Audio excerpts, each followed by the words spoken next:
Bonjour à tous et à tous. Nous sommes le jeudi 11 décembre 2025 et nous sommes très heureux de vous accueillir à cette nouvelle session du webinaire Gaz et Énergie consacré au marché du gaz et de l'électricité. Alors pour rappel, Gaz et Énergie est un fournisseur d'électricité et de gaz dédié aux clients professionnels et puis dans ce cadre, on propose régulièrement des webinaires afin de partager notre lecture des marchés et puis d'échanger un peu sur les enjeux actuels. Alors, je suis Shamsi Naboura, je suis membre de l'équipe commerciale Grand Compte chez Gaz et Énergie, et puis j'animerai cette session avec mes collègues Arnaud Servoin et Romain Nano, qui appartiennent eux aussi à l'équipe commerciale Grand Compte.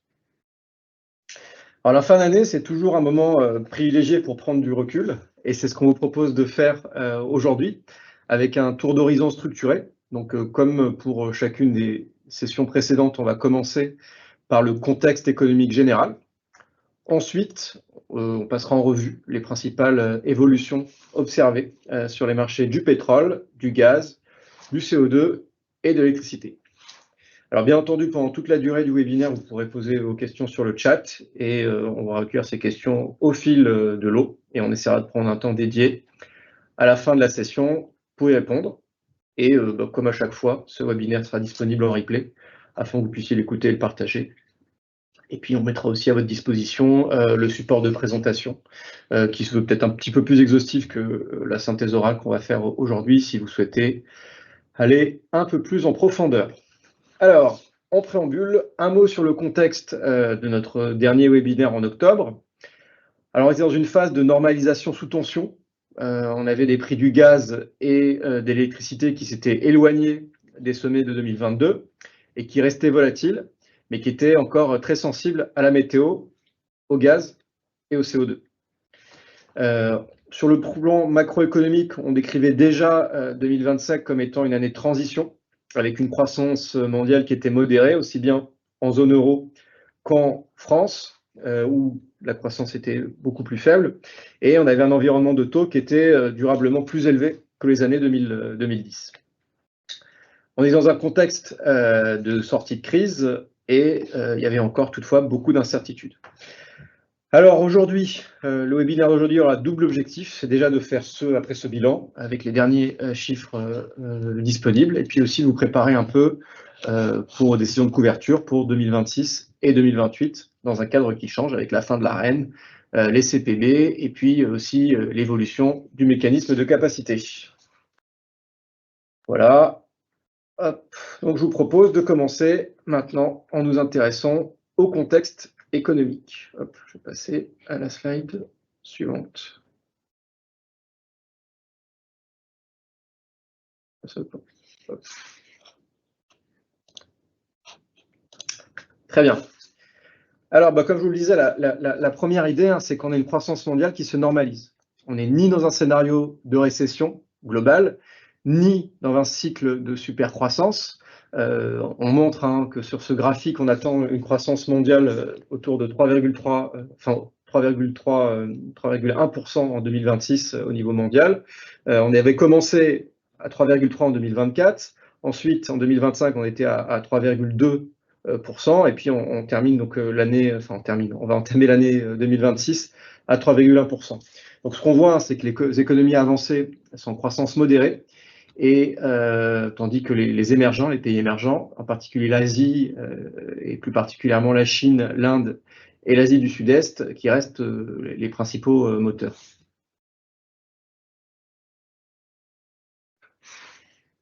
Ça a l'air de fonctionner. Hop. Désolé. Alors, en 2025, au niveau économique, on a eu plusieurs facteurs de soutien. Alors, on en parlait durant le webinaire d'octobre. On a eu un phénomène qu'on appelle un front-loading des exportations vers les États-Unis. Alors, qu'est-ce qui s'est passé? C'est qu'en prévision des taxes douanières qu'allaient infliger les États-Unis, vous avez eu tout un tas de pays, et plus particulièrement les États-Unis, qui se sont mis à importer massivement. Et c'est un peu le réflexe face à un contexte douanier qui pouvait être un peu incertain, c'est d'importer avant que potentiellement des taxes viennent renchérir l'ensemble des marchandises. Donc on a eu au début de l'année 2025 une croissance qui était un petit peu artificielle, mais qui n'avait pas vocation à durer. Une fois qu'on a importé, plus particulièrement les États-Unis, une fois qu'il y a eu l'importation, il n'y a plus forcément de croissance derrière, enfin de consommation derrière, qui viennent justement continuer à stimuler la demande, et du coup, il y a eu un contre-coup durant le second semestre. Donc, si on regarde un petit peu en détail comment est-ce que ça s'est goupillé dans l'ensemble des pays, on a, comme je vous le disais, des économies avancées qui avaient une croissance d'environ 1,6%, bien en dessous de la moyenne qu'on a eue, pré-pandémie, qui était aux alentours de 2%. Et puis, on a eu une croissance pour les économies émergentes qui était l'ordre de 4%, donc c'est bien plus important que pour les économies avancées, avec pour principal moteur l'Asie. Donc vraiment, l'Asie tire l'ensemble de la croissance mondiale, et on a un différentiel de croissance qui est vraiment en faveur des émergents. Alors, quel impact ça pour l'énergie? C'est que l'énergie, forcément, vous allez avoir une demande mondiale d'énergie qui va être en hausse parce qu'il y a une croissance, mais qui sera sans surchauffe. Et un autre point, l'autre implication qu'il y a pour l'énergie, c'est qu'on est dans un environnement où chaque point de croissance, et on le dira après un peu plus en détail, chaque point de croissance supplémentaire se paye cher, puisqu'on est dans un contexte de taux plus élevé, donc tout investissement coûte beaucoup plus cher qu'avant. Désolé, la souris marche pas bien cette fois. Hop. Donc, concernant l'Europe et la France. Alors, la Commission européenne a souligné que la croissance a été plus solide que prévu durant les premiers mois, et plus particulièrement durant les 9 premiers mois de 2025. Alors, je vous le disais, c'était stimulé par un front-loading des exportations vers les États-Unis, et aussi par un investissement en équipement qui finalement a été plus résilient que prévu. Alors, la croissance en zone euro, elle n'est pas non plus extrêmement élevée, puisqu'on a eu une légère hausse en 2025 par rapport à 2024, où on est passé de 0,9% à 1,2%. Mais en 2026, sur la zone euro, il va y avoir un léger tassement aux alentours de 1,1%. Donc, on est en croissance, mais la croissance reste modérée. Alors, la France, c'est un petit peu le phénomène inverse qui s'est passé. C'est-à-dire qu'on a subi en 2025 une demande intérieure qui a forcément été bridée par les ensembles d'incertitudes économiques, politiques, et puis l'ajustement budgétaire qui a fait que la croissance allait passer de 1,2% à 0,7% en 2025. Et on attend en 2026 une légère hausse aux alentours de 0,9%. Voilà, il y a eu une légère prévision de hausse de la croissance en France. Donc, je vous le disais, finalement, la situation qui se passe en France, c'est un peu la même chose que dans le reste de l'Europe. On a, pour l'implication pour l'énergie, une activité qui progresse, mais qui est encore trop faible, clairement, pour générer un nouveau super cycle de croissance. L'impulsion est vraiment faible, mais toutefois, la croissance a le mérite d'exister, puisqu'elle permet quand même elle est suffisante pour maintenir une base de consommation industrielle, et puis un peu de consommation du côté du secteur tertiaire. Hop. Alors, si on regarde un peu sur le plan de l'inflation, on a une anticipation.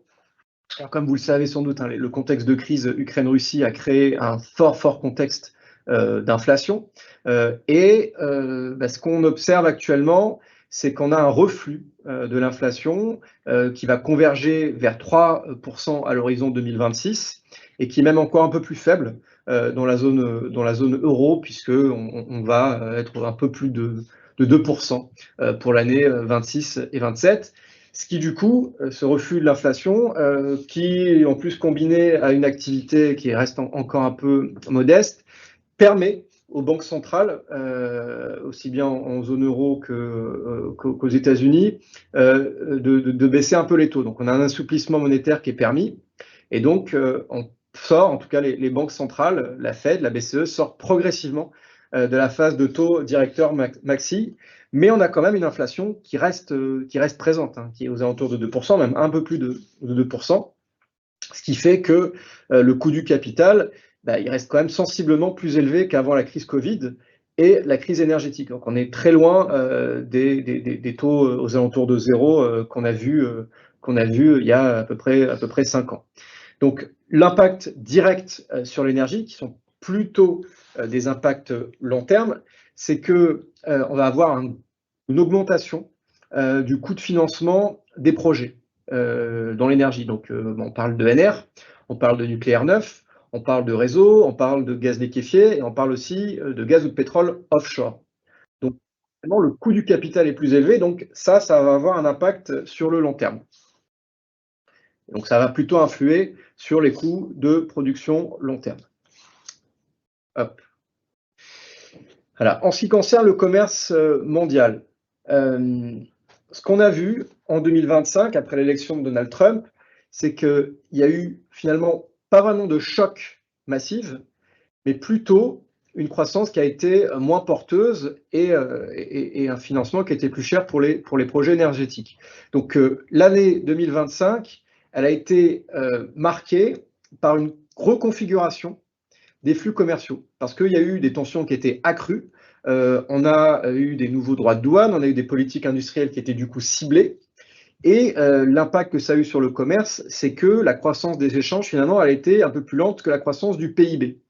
Vous avez eu, face à ce contexte d'incertitude concernant les taux, plus de blocs régionaux, puisque vous avez des régions où les taux qui sont imposés par les États-Unis sont plus élevés que dans d'autres zones. Donc on est sorti, on va dire, d'une ère. Alors, est-ce que c'est durable? C'est difficile à dire, mais en tout cas, on est sorti d'une ère qui était une globalisation pure, où globalement, les taux étaient relativement uniformes, et on est passé dans un contexte où il y a un peu plus de blocs régionaux. Donc, et en tout cas, c'est ce sur quoi insiste la Commission européenne, c'est que du coup, il y a eu cet effet, le commerce, il y a eu un effet du coup de front-loading dont on parlait il y a quelques minutes, qui a soutenu de manière artificielle la croissance, donc les échanges au niveau international, mais au second semestre 2025, il y a eu une contribution négative des exportations sur le second semestre. Donc, ce n'est pas une croissance qui a eu vocation à durer maintenant que vous avez eu tout un tas d'exportations qui étaient faites vraiment en anticipation des taux. Voilà. Alors bon, sans rester trop longtemps dessus, donc on a eu un nouveau cadre qui s'est fait, un nouveau cadre tarifaire entre les États-Unis et l'Union européenne, avec un taux en titre aux alentours de 15% sur la plupart des produits, et toutefois avec quelques exemptions importantes pour pas trop pénaliser l'économie américaine, pour certains du coup secteurs stratégiques comme la pharmacie, les semi-conducteurs ou l'aéronautique. Donc, bon, clairement, l'impact que ça a eu, c'est que on a eu une croissance des échanges qui était en berne, qui était même inférieure aux moyennes historiques. On a eu un environnement qui est beaucoup plus protectionniste, avec des pays qui se recroquevillent un petit peu sur leurs frontières. Et l'effet un peu collatéral aussi, c'est qu'on a eu un euro qui est devenu un peu plus une valeur refuge. Il y a une perte de confiance sur le dollar qui pendant longtemps était une espèce de valeur refuge avec la stabilité qui a toujours eu l'économie américaine et on va dire l'ultralibéralisme. Et ça a un petit peu pénalisé le dollar qui s'est du coup un peu affaibli. L'euro est devenu un peu plus fort, donc l'euro a pris un rôle un peu plus de valeur refuge, ce qui du coup a eu tendance à le renforcer, mais l'effet négatif que ça a, c'est que forcément la compétitivité manufacturière a forcément été pénalisée. Si l'euro est plus fort, un salaire en euros du coup coûte plus cher à l'extérieur et du coup ça va venir renchérir le coût des marchandises. Voilà. Donc ce que ça implique clairement sur les marchés de l'énergie, c'est encore une redite, mais voilà, le scénario d'activité, c'est qu'il n'y a pas de récession, mais il n'y a pas de boom non plus. On va avoir du coup une demande d'énergie qui va suivre la croissance au niveau international, donc on va avoir une progression modérée. Et puis un autre effet de ce nouveau cadre tarifaire, c'est que vous pouvez avoir un déplacement possible des routes du pétrole, du charbon et du GNL. C'est-à-dire que vous allez avoir des trajectoires qui vont être reconfigurées pour aller plutôt faire passer ces produits énergétiques dans des pays qui bénéficient de moins de taxes douanières. Donc ça va créer du coup un déplacement des routes, des commodités, et puis forcément l'émergence de nouvelles routes et de nouveaux hubs. Donc ça, c'est vraiment un effet collatéral qui risque, lui, d'avoir des impacts sur le plus long terme. Voilà. Alors maintenant qu'on a parlé de l'économie, je vous propose que nous parlions du pétrole. Voilà. Alors concernant le pétrole, on confirme là, en décembre, un schéma qu'on a déjà évoqué en octobre, c'est qu'on a une demande qui continue d'augmenter au niveau mondial, mais à un rythme qui s'essouffle, clairement. Donc on a une décélération par rapport aux années post-Covid, et qui a deux raisons.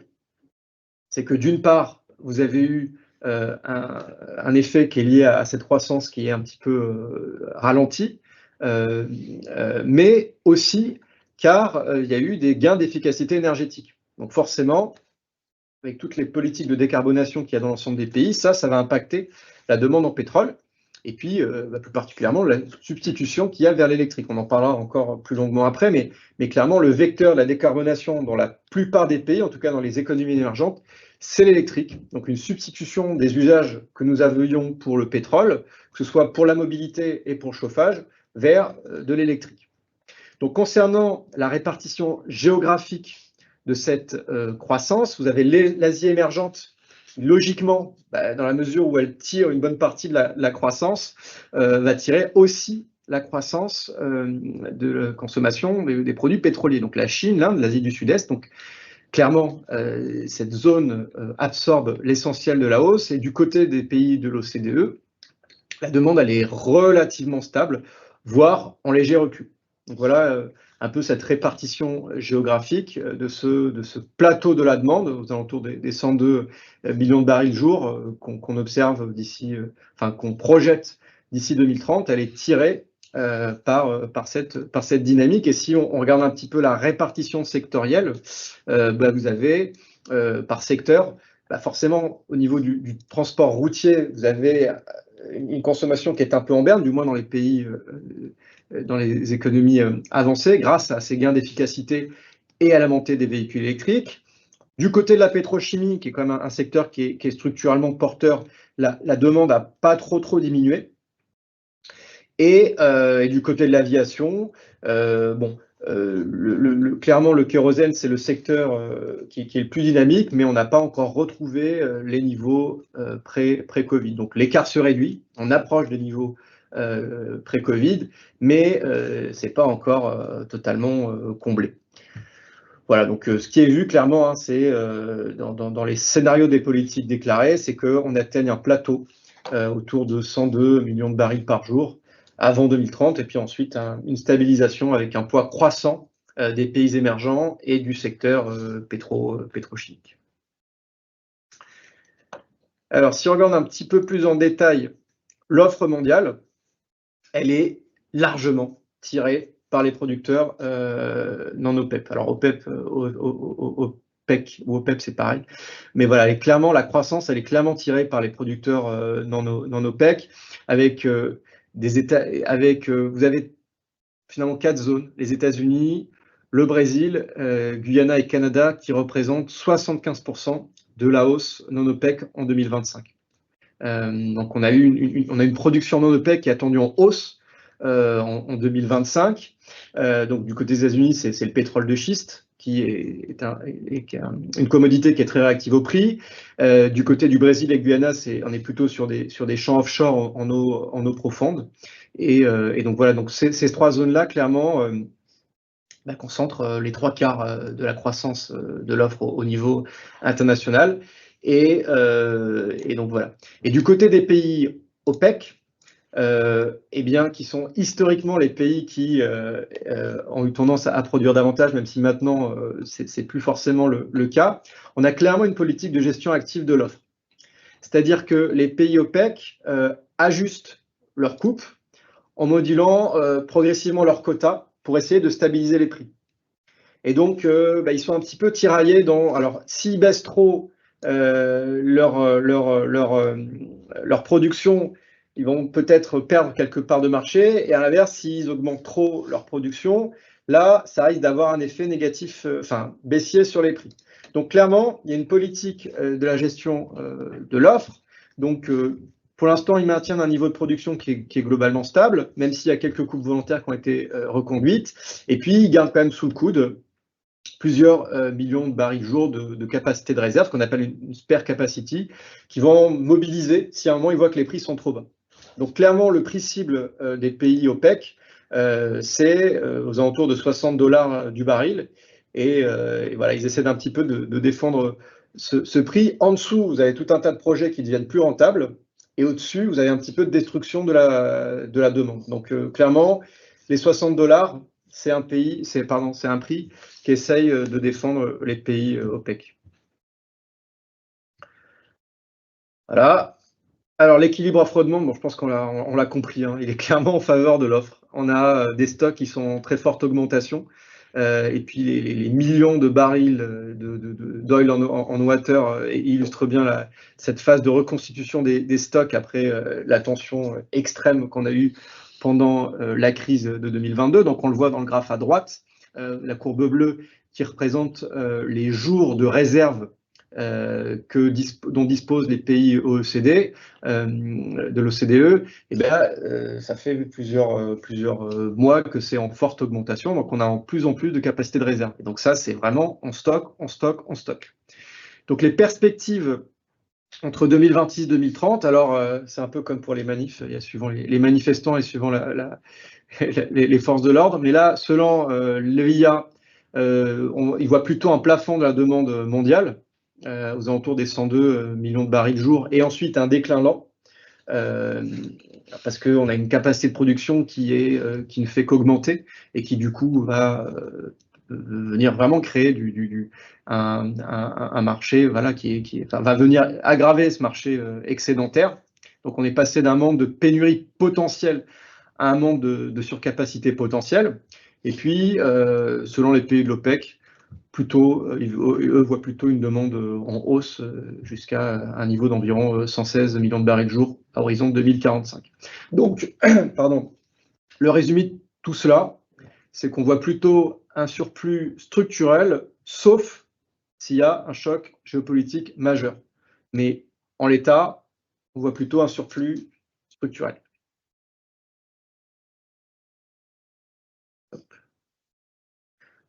Pardon. Alors, concernant l'évolution des prix, même si on ne va pas forcément aller dans le détail, durant cette année 2025, le prix du Brent a évolué dans une fourchette qui était comprise entre 70 et 85 $ du baril, avec parfois quelques épisodes de tension, notamment qui étaient liés au Moyen-Orient ou à ce qui s'est passé au niveau de la mer Rouge, mais on n'a quand même pas retrouvé les niveaux extrêmes de 2022.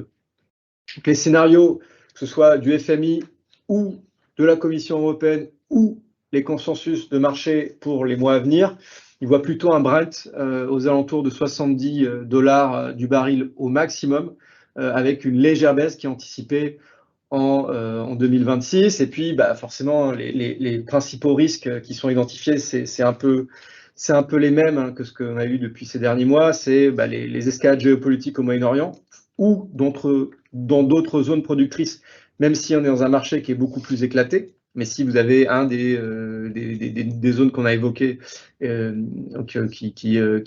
il y avait des conflits, là, ça pourrait jouer fortement.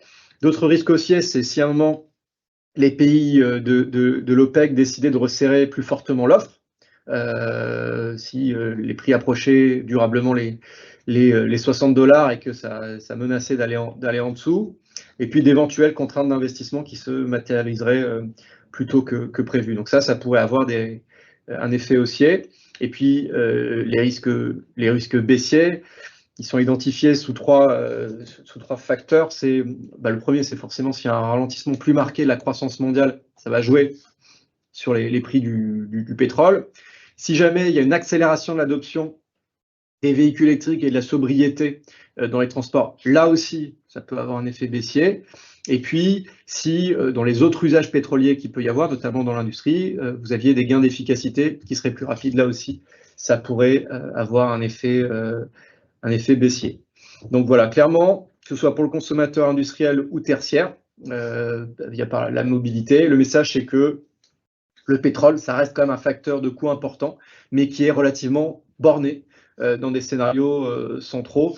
Donc les risques extrêmes, ils sont essentiellement d'ordre géopolitique. Donc maintenant qu'on a dressé ce tableau concernant l'économie et le pétrole, je vous propose maintenant de parler du gaz et je laisse du coup la main à Arnaud qui va commencer par tout ce qui concerne l'offre en gaz au niveau mondial. Je te laisse la main, Arnaud. Alors, bonjour à toutes et tous. Tout d'abord, merci Shamseddine pour ton éclairage à la fois sur la situation économique et également sur la situation pétrolière à la maille européenne et mondiale. Et on va maintenant effectivement s'attarder sur l'offre gazière à la maille européenne et précisément sur les importations en gaz naturel liquéfié. Alors, avant ça, il convient de rappeler qu'à date, le mix gazier européen il est réparti comme suit. On a en première place donc, le GNL, avec son import dans l'Union européenne, et en deuxième place, les flux norvégiens qui représentent eux 35%. Donc c'est un petit bouleversement à la tête du classement, puisque ça faisait plusieurs années où c'était justement les flux norvégiens qui étaient en tête. Ici, on s'attarde maintenant sur ce premier flux européen d'import avec le GNL et son évolution et sa répartition d'import entre 2020 et aujourd'hui. Sur ce graphique, il y a deux choses à noter, deux choses à observer.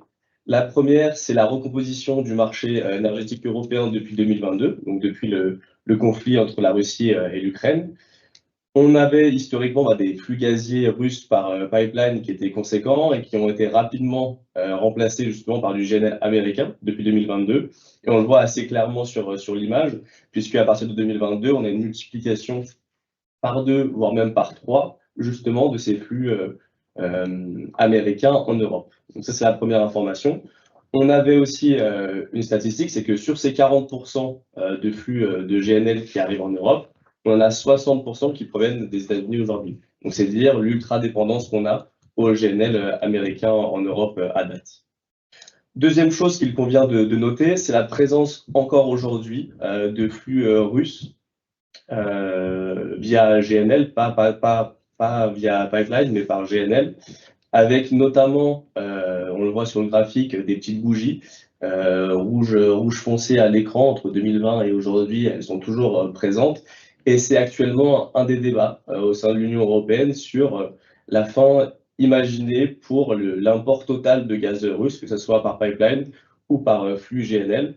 Plusieurs dates sont discutées. On parlait dans un premier temps du 1er janvier 2028, puis septembre 2027, donc le printemps. Et au final, on table plutôt sur cette date du septembre 2027.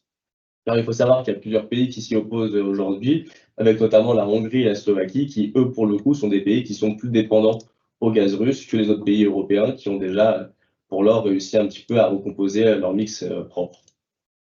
Il faut savoir que même si aujourd'hui, cette deadline de 2027 est avancée à l'échelle de l'Union européenne, donc on parle de sanctions potentiellement économiques pour les entreprises ou les pays qui ne respecteraient pas ces conditions, l'Union européenne se laisse d'un point de vue réglementaire une flexibilité tout de même, puisque en cas de problème de sécurité d'approvisionnement, ils seraient capables justement de revenir sur cette décision et d'étendre un petit peu à plus longtemps leur décision d'importer du gaz russe.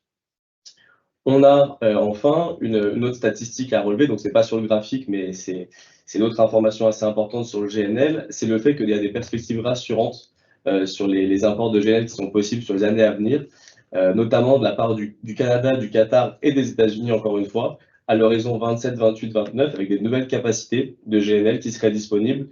On parle d'ici 2030 d'une augmentation de 50% de l'offre de GNL. Donc c'est colossal à l'échelle mondiale et ça va effectivement permettre à l'offre d'être beaucoup plus importante et potentiellement de tirer les prix vers le bas. On a l'Agence internationale de l'énergie qui reportait une statistique sur l'éventuelle grande partie du GNL au sein du mix énergétique européen gazier qui serait de 70% à l'horizon 2035. Voilà, pour dire à quel point le GNL serait dans les années à venir un rouage essentiel de notre mix énergétique européen. Ensuite, on va passer du côté spot. Donc là, on regarde un petit peu les forwards.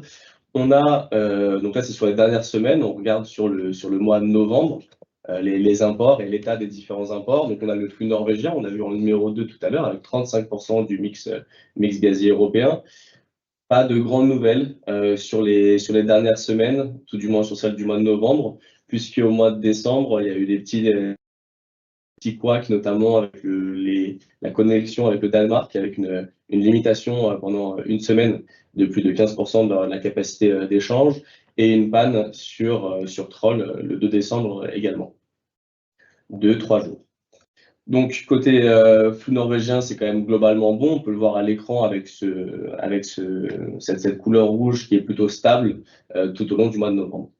Côté flux algérien, donc, qui sont très exportateurs de pays comme la France, l'Italie, l'Espagne ou encore la Turquie principalement. Pas de grandes nouvelles à noter, si ce n'est effectivement un épisode de maintenance en Italie, notamment au mois de novembre, qui a un petit peu limité les flux, et on peut le voir justement à l'écran. Même chose en bleu foncé, avec ce petit arrêt à la fin novembre, le 26 novembre, côté flux algérien. Enfin, d'un point de vue plus macro de ce graphique juste du mois de novembre, on peut noter qu'effectivement, sur l'ensemble des flux gaziers, on est quand même sur une tendance assez stable, assez constante. Malgré le fait qu'on soit sur une période hivernale, on est quand même face à un début d'hiver qui est relativement doux et avec une demande au final qui est assez limitée, comme on peut le voir ici à l'écran. On en parlera plus en détail avec mon collègue Chapseline juste après. Ensuite, une fois qu'on a parlé d'import de GNL via pipeline ou autre, on a après le stockage. Donc le stockage français tout d'abord. Si on fait une rétrospective sur 2025, notre niveau de stockage français, on en est à ce constat-là, c'est que quand on compare le stockage 2025, c'est ce que vous voyez à l'écran en violet foncé, et qu'on le compare aux années 2020, 2025, qui sont les cinq années historiques précédentes, on constate que effectivement le premier trimestre 2025 est très froid, pour le coup, avec un mois de janvier et février qui était en dessous des normales de saison. On avait beaucoup tiré sur les stockages par conséquent, et on avait atteint un point bas à 21,1% en mars 2025. Puis après, au deuxième et troisième trimestre 2025, on a eu une bonne reprise. On ne faisait pas forcément partie des pays européens, on avait des craintes sur le niveau de stockage au début de l'hiver, donc tout se passait plutôt bien. On avait réussi assez rapidement en mars-avril à retrouver notre moyenne historique sur les 5 dernières années, donc c'était assez rassurant. Et on a réussi au début novembre à atteindre la barre des 90%, et précisément 93,6% début novembre 2025. Donc très rassurant côté français. Et aujourd'hui, on a un niveau de stockage de 79%. La thermosensibilité est toujours effectivement très importante. Néanmoins, à l'échelle de la France, ce n'est pas trop un sujet à date. En revanche, concernant nos voisins de l'Union européenne, c'est un sujet pour certains pays particulièrement. Ici, si on présente la situation européenne, donc on a le même schéma effectivement, avec janvier-février qui était particulièrement froid, avec un premier trimestre compliqué, avec un niveau de sous-tirage très important, une injection après qui était assez lente, tellement lente qu'on a eu beaucoup de discussions au Parlement européen pour accorder plus de flexibilité aux États sur les 90% de stockage à remplir avant le 1er décembre de l'année. Donc ça a été beaucoup discuté. Il y a eu 2 pays qui n'ont pas respecté, donc c'est 2 pays assez importants d'un point de vue stockage de gaz, que sont l'Allemagne et les Pays-Bas, qui sont aujourd'hui à date de 67 et 65% de niveau de stockage actuel. Donc c'est assez bas. C'est pas des niveaux de stockage qui sont confortables. Il faut savoir que voilà, on est sur ces 2 pays principalement sur une certaine sensibilité à la température sur les prochaines semaines, et c'est assez important de le relever. Un peu plus à l'est de l'Allemagne et des Pays-Bas, en Ukraine, il y a 2 nouvelles à relever sur les stockages. Tout d'abord, c'est l'approvisionnement du gaz pour l'hiver à venir, puisqu'un accord a été signé entre la Grèce, l'Ukraine et également les États-Unis pour près de 2 milliards d'euros d'import de gaz, pour justement essayer de sécuriser au mieux l'approvisionnement en gaz sur le pays ukrainien pendant l'hiver à venir, avec des flux GNL des États-Unis jusqu'à la Grèce, une regasification au niveau de la Grèce après, et après un transfert progressivement en Europe, en Bulgarie, Roumanie, Moldavie, pour atteindre après l'Ukraine. Donc c'est une bonne nouvelle, puisque il faut savoir encore une fois que l'Ukraine, c'est près de 60% de ses capacités de production qui ont été détruites par la Russie sur les derniers mois. Enfin, autre nouvelle côté énergétique ukrainien, c'est le petit chaos énergétique sur le mois dernier, politique, avec les soupçons justement de détournement de près de 100 millions d'euros, avec une enquête pour corruption dans le secteur énergétique sur un des ministres ukrainiens de l'énergie qui a un petit peu effectivement assombri cette situation énergétique ukrainienne qui est déjà pas facile au quotidien. Enfin, on a globalement une offre qui est moins tendue. On le voit, si on doit résumer justement ces dernières slides, on est sur des niveaux où on a un mix gazier qui s'est reconstitué. On a le GNL et GNL américain qui est clairement le numéro 1 aujourd'hui en Europe. On a moins de concurrence avec les pays asiatiques à date, puisqu'il y a beaucoup plus de liens entre la Russie et la Chine en ce moment, et la concurrence asiatique est moins rude, donc ça bénéficie pour le coup au marché européen. On a des flux norvégiens, algériens qui sont, ma foi, assez stables et robustes, ce qui est une bonne nouvelle. Et donc voilà, ce qu'il faut surveiller à date aujourd'hui, ce sera les tensions géopolitiques à venir, également l'évolution de la demande. Et sur ce sujet, je laisse mon collègue Shamseddine en parler plus en détail. Bien. Merci Arnaud. Donc concernant la demande, sans refaire toute l'histoire, les tendances mondiales depuis 2020, bon, on ne va pas revenir dessus, 2020-2021, forte volatilité, d'abord la chute liée au Covid, puis ensuite un rebond qui a été lié à la reprise économique après le Covid. 2022-2023, un vrai choc de l'offre à cause du conflit entre la Russie et l'Ukraine, donc cette crise des prix, donc avec une forte baisse de la demande mondiale, avec plus particulièrement marqué en Europe avec moins 20% en comparaison à 2021, voilà, lié au prix record. Et puis, bon, il y avait aussi un effet qui a été lié, qui s'est un peu accéléré durant l'année 2000, enfin durant cette phase, mais qui était quand même lié, on était quand même dans un mouvement de sobriété et de switching entre les usages pétroliers, gaziers, vers d'autres usages, éventuellement l'électricité. Donc ça, c'est ce qu'on a observé depuis jusqu'à 2023. Qu'est-ce qui s'est passé après? On a d'abord eu 2024 qui a été une année de reprise technique, donc il y a eu une baisse des prix qui a permis un rebond de la demande mondiale qui a augmenté d'environ 3%, qui était principalement tiré par l'Asie et puis par un redressement partiel de l'ensemble des activités industrielles dans les pays qui ont du coup pu, grâce aux prix qui ont un peu reflué, consommer de nouveau, reprendre leur activité. Et après cette reprise technique, on a eu en 2025 une croissance qui a été très très ralentie. Sur les 3 premiers trimestres, on a eu une faible hausse de la demande mondiale, c'est pas zéro, mais c'est presque zéro, c'est 0,5%, qui a été principalement concentrée en Europe et en Amérique du Nord, alors que l'Asie est restée relativement stable. Donc on est sur une croissance modérée. Ce qu'on projette pour les prochaines années, c'est que 2026 déjà devrait être une année avec un nouveau record de la consommation mondiale. On attend une croissance d'environ 2% pour 2026, qui du coup va nous conduire à un plus haut historique de la consommation. Et ça a été aussi tiré par une croissance d'environ 7% de l'offre mondiale en GNL. Et ce qu'il faut aussi noter, c'est que la moitié de cette croissance devrait être tirée par la zone Asie-Pacifique, donc la Chine et l'Asie du Sud. Donc, si on regarde un petit peu en détail, de manière géographique, comment est-ce que ça se structure, en tout premier lieu, du côté des États-Unis, la demande a été quasi stable. C'est pas 0%, mais c'est quasiment 0%. Ça a été soutenu par un hiver qui a été un peu plus froid, et puis par une hausse du chauffage, mais qui a été pénalisée. Donc la consommation a été pénalisée par la baisse des productions pour usage électrique. Et donc ça a été dû au prix qui était un peu plus élevé, et puis un peu de retour du charbon, notamment lié à la politique de Trump. Donc voilà, on a une consommation qui n'a pas forcément été qui n'a pas beaucoup augmenté. Et puis même d'ici 2030, on devrait avoir une progression qui devrait être relativement faible, de moins d'1% par an, qui devrait être largement tirée par le secteur électrique et la consommation qui est liée aux terminaux de GNL. Alors en Europe, la situation elle est un petit peu différente. puisque en 2025, au niveau européen, mais ce n'est pas forcément le cas en France, on verra après, mais au niveau européen, on a eu un léger rebond de la demande en gaz. Donc, il faut quand même noter, on a eu 3% par rapport à 2024, et ça a été principalement porté, un petit peu comme aux États-Unis, par une hausse de la production électrique via gaz. Et ça, c'est du coup quoi? Tout simplement, l'hiver a été plus froid, les ENR ont produit un peu moins à l'échelle européenne, c'est ce qui fait qu'il a fallu compenser cette consommation électrique, enfin cette production électrique.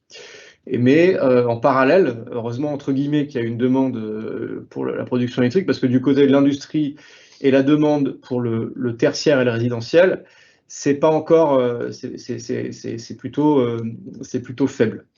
Et ça, c'est grâce aux efforts de sobriété qu'il peut y avoir.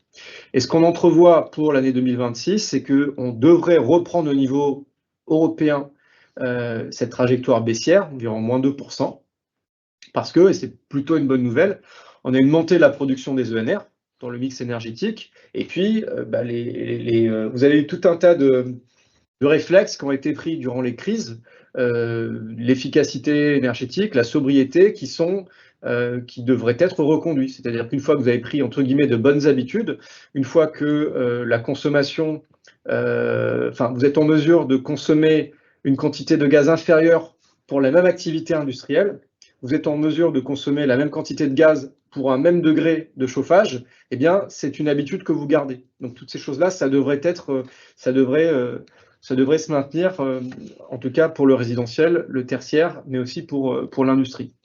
Donc, en bref, pour l'Europe et l'Amérique du Nord, on a d'abord une stagnation, et puis ensuite on entrevoit, surtout en Europe, un recul structurel. Voilà.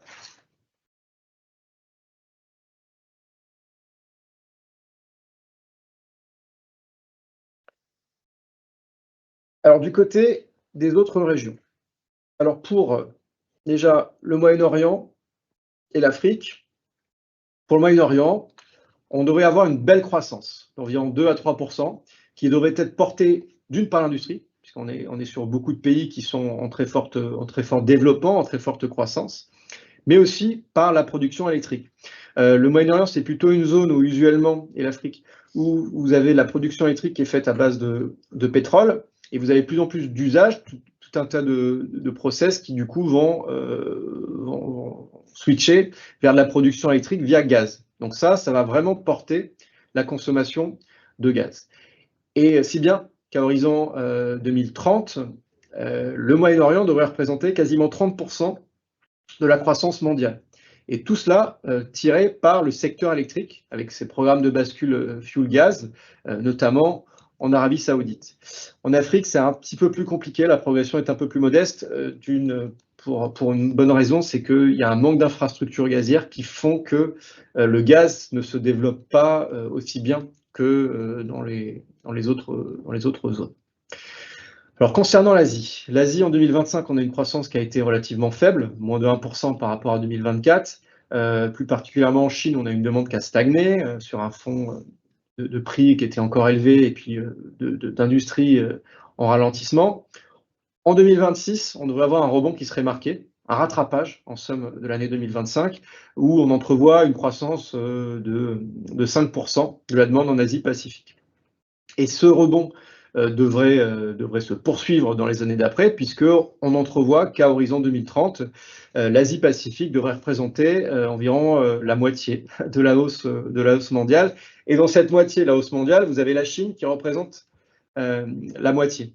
Donc, en résumé, la Chine représente un quart de la croissance mondiale de la demande de gaz. Donc, clairement, une bonne partie de l'évolution de la demande va dépendre de l'activité en Chine.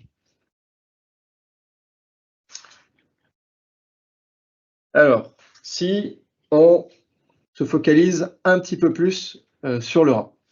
Sur l'Europe, sur l'année 2025, on a eu une consommation qui a été en hausse, et comme je vous l'ai dit il y a quelques minutes, qui a été tirée par l'électricité. Hiver froid, production renouvelable faible, et du coup, les CCGT, donc les centrales production gaz, ont été très sollicitées, notamment durant le pic de consommation qu'on a vu durant le premier trimestre 2025, mais on est toujours à des niveaux qui sont inférieurs à la consommation pré-crise. Et pas qu'un peu, puisqu'on est quasiment à 20% en dessous de ce qu'on observait avant la crise.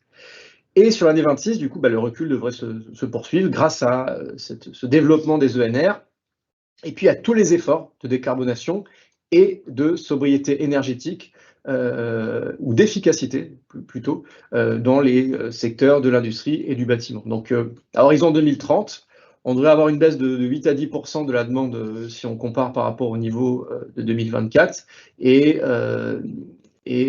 donc pour les 3/4, elle est imputable au secteur électrique, voilà, et un contexte de montée des productions renouvelables et l'amélioration des réseaux aussi.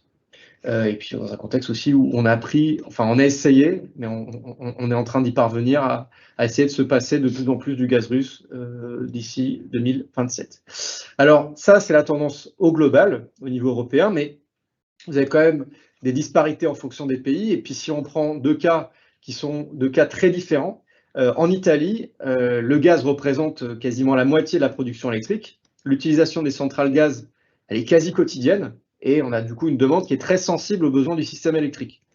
À l'inverse, enfin pas l'inverse, en Allemagne, la situation est un peu différente, puisque le gaz représente environ 15% du mix, donc c'est beaucoup plus faible. On ne peut pas dire que c'est marginal, mais c'est beaucoup plus faible. Et l'utilisation du gaz pour les centrales à gaz va plutôt être opportuniste. C'est-à-dire que les centrales à gaz ne vont pas venir fournir de l'électricité pour des besoins de base. On va plutôt être sur l'utilisation au moment des pointes ou lorsque la production renouvelable est un peu plus faible. Donc clairement, les perspectives qu'il y aura, fort de ce constat, c'est que dès lors qu'on a un hiver froid et un vent faible ou peu de soleil, on va avoir un recours accru aux centrales gaz. Voilà. Alors c'est pas pour tout de suite. Les stocks européens, comme nous l'a dit Arnaud, sont relativement élevés. Donc en tout cas, là, les scores, les niveaux sont assez élevés. Donc le système est robuste pour les mois à venir. Mais voilà, il y a quand même une vulnérabilité liée aux conditions météo, notamment sur le plus long terme.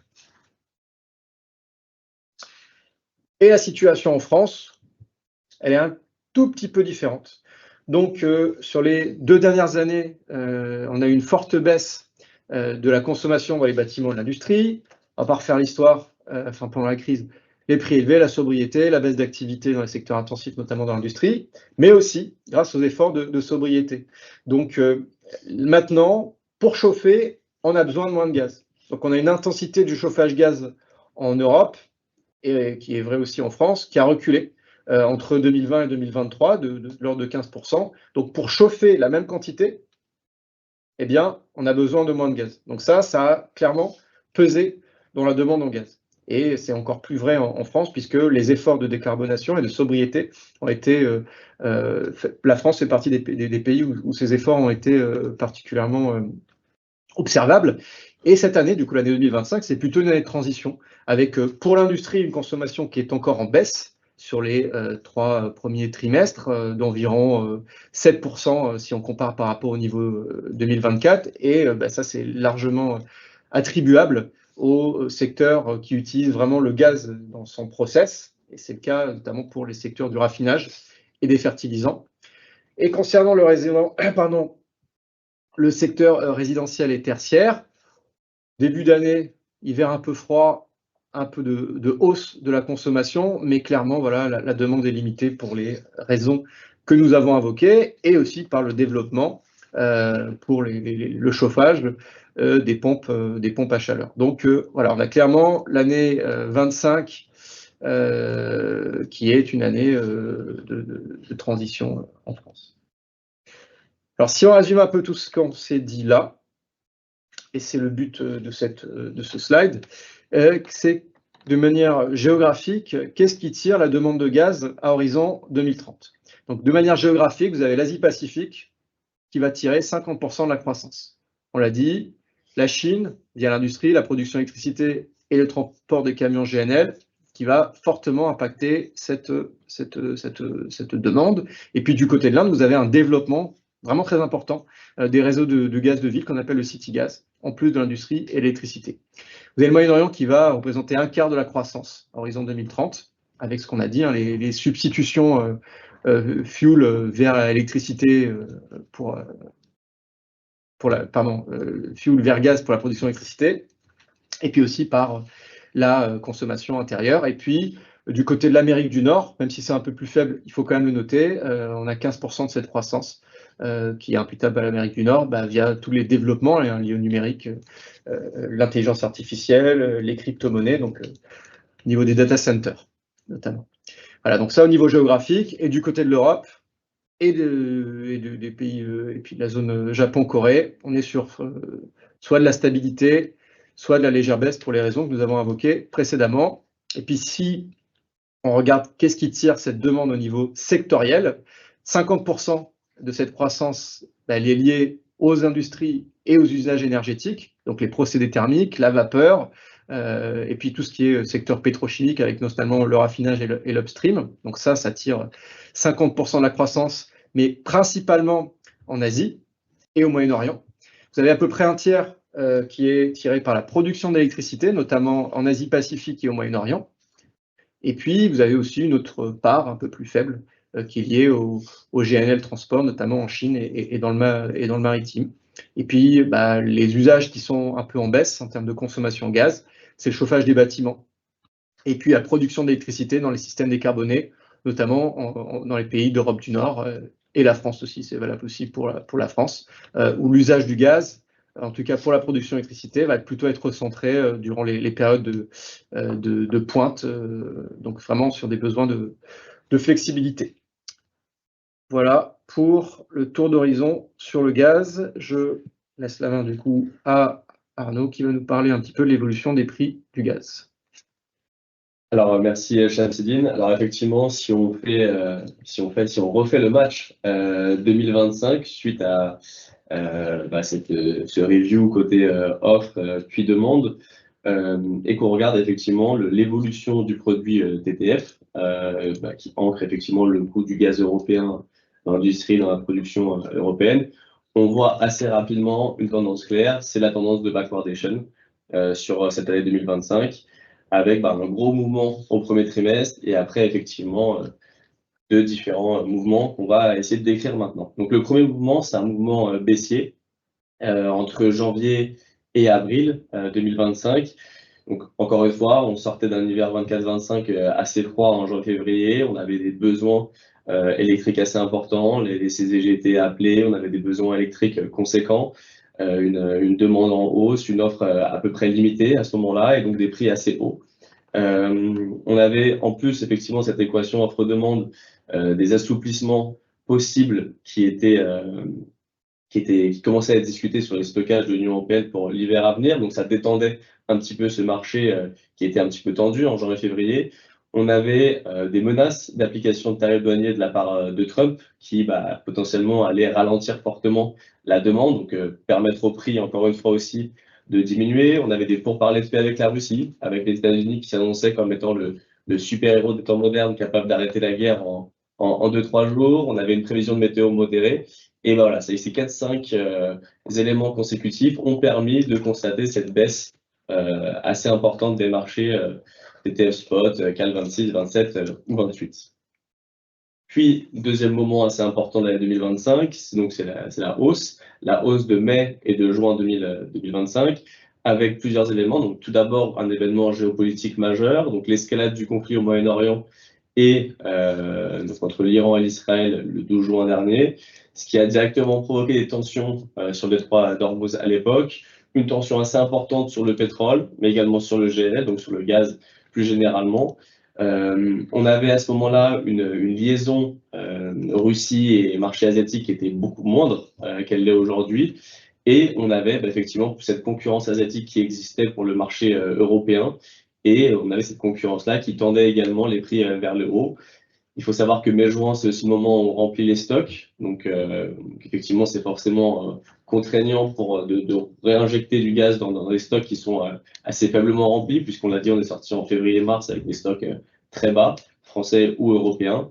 Et enfin, voilà, la cerise sur le gâteau assez négatif de l'époque, c'était des maintenances et des problèmes techniques sur les exports norvégiens. Donc ces 3 éléments, encore une fois, en même temps, ont tendu assez fortement les prix à la hausse. Puis dernière étape, qu'on va faire en 2 temps en même temps, c'est l'assouplissement tout d'abord des règles de l'Union européenne sur les stockages. Donc on permettait aux pays de l'Union européenne d'être remplis à 90% en gaz, pas uniquement au 1er décembre, mais d'agrandir la tranche de 2 mois, donc de leur laisser une flexibilité beaucoup plus importante avec octobre et décembre en plus, ce qui est assez important. On avait directement l'intervention aussi des États-Unis, qui a entraîné effectivement une accalmie assez rapide au Moyen-Orient.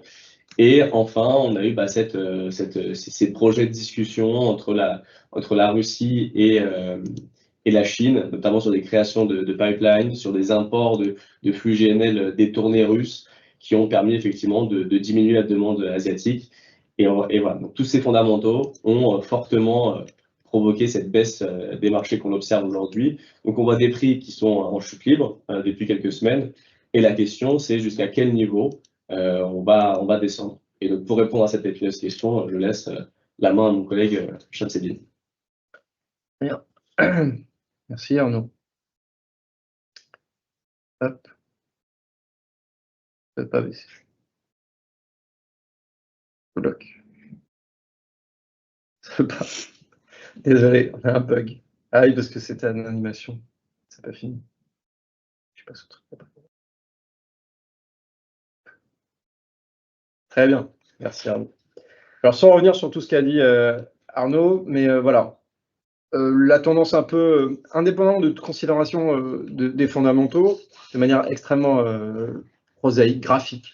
On a eu, en tout cas pour le CAC 26, une tendance haussière qui avait débuté en 2021, qui s'est accélérée, bien entendu, quitte à avoir des excès qu'on a évoqués les précédents webinaires, pendant la crise. On a atteint des prix qui étaient délirants, mais tout de même, voilà, on était quand même dans une tendance haussière qui s'est construite, qui s'est poursuivie jusqu'au début de l'année 2025, qui a pris du plomb dans l'aile, cette tendance haussière. On a baissé, jusqu'à plus récemment avoir cassé ce support ascendant qui était respecté depuis quasiment 4 ans. Voilà. Dans le détail. Donc, qu'est-ce qu'on a eu? Donc, depuis 2024, on a une phase haussière, entre début 2024 et 2025. On est passé d'un niveau d'environ 27 € à un pic qui a été proche, on a excédé les 40 € du mégawattheure.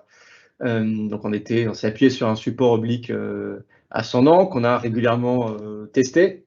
Et puis, à partir du printemps 2025, on a clairement eu une inversion de la dynamique. On a eu un prix qui a été de plus en plus faiblard. Les sommets devenaient de plus en plus bas, même quand il y avait des nouvelles géopolitiques qui auraient pu jadis ramener les prix bien plus haut. Il y avait des petites réactions, mais c'était vraiment, c'était sans conviction. Et puis jusqu'à ce que cette baisse a continué pendant l'été, et puis jusqu'à ce qu'on enfonce un premier support oblique qui du coup a été respecté pendant plusieurs années, donc qui a cédé. Donc ça, c'était déjà un signal qui disait que les choses avaient changé, qu'on n'était plus sur la même dynamique. Et puis ensuite, il y a eu un espèce de support horizontal aux alentours des 30,50 €, pareil, qui a été enfoncé, qui lui était peut-être un peu plus fragile, mais qui lui aussi a été enfoncé. Donc on a eu une double cassure de support. Et donc à partir du moment où vous avez une double cassure de ces supports, que finalement tout le monde voit, vous avez une phase de baisse qui a été accélérée. C'est-à-dire qu'à un moment, les opérateurs, entre guillemets, la tendance clairement s'inverse. La force part côté baissier. Donc, vous trouvez de moins en moins d'acheteurs pour venir soutenir les prix. Et c'est ça qui a ramené le prochain objectif qu'il y a eu après novembre, c'était le dernier creux qui avait été observé en mars 2024. Et lui aussi, il a été quasiment enfoncé. Donc là, les prochains jours, ça va être un peu des jours déterminants. C'est de voir est-ce que les prix trouvent enfin un support. Est-ce qu'à un moment, on dit, bon, la baisse est terminée, en tout cas pour le CAC 26, et ces niveaux sont attractifs aux alentours de 27 € du mégawattheure.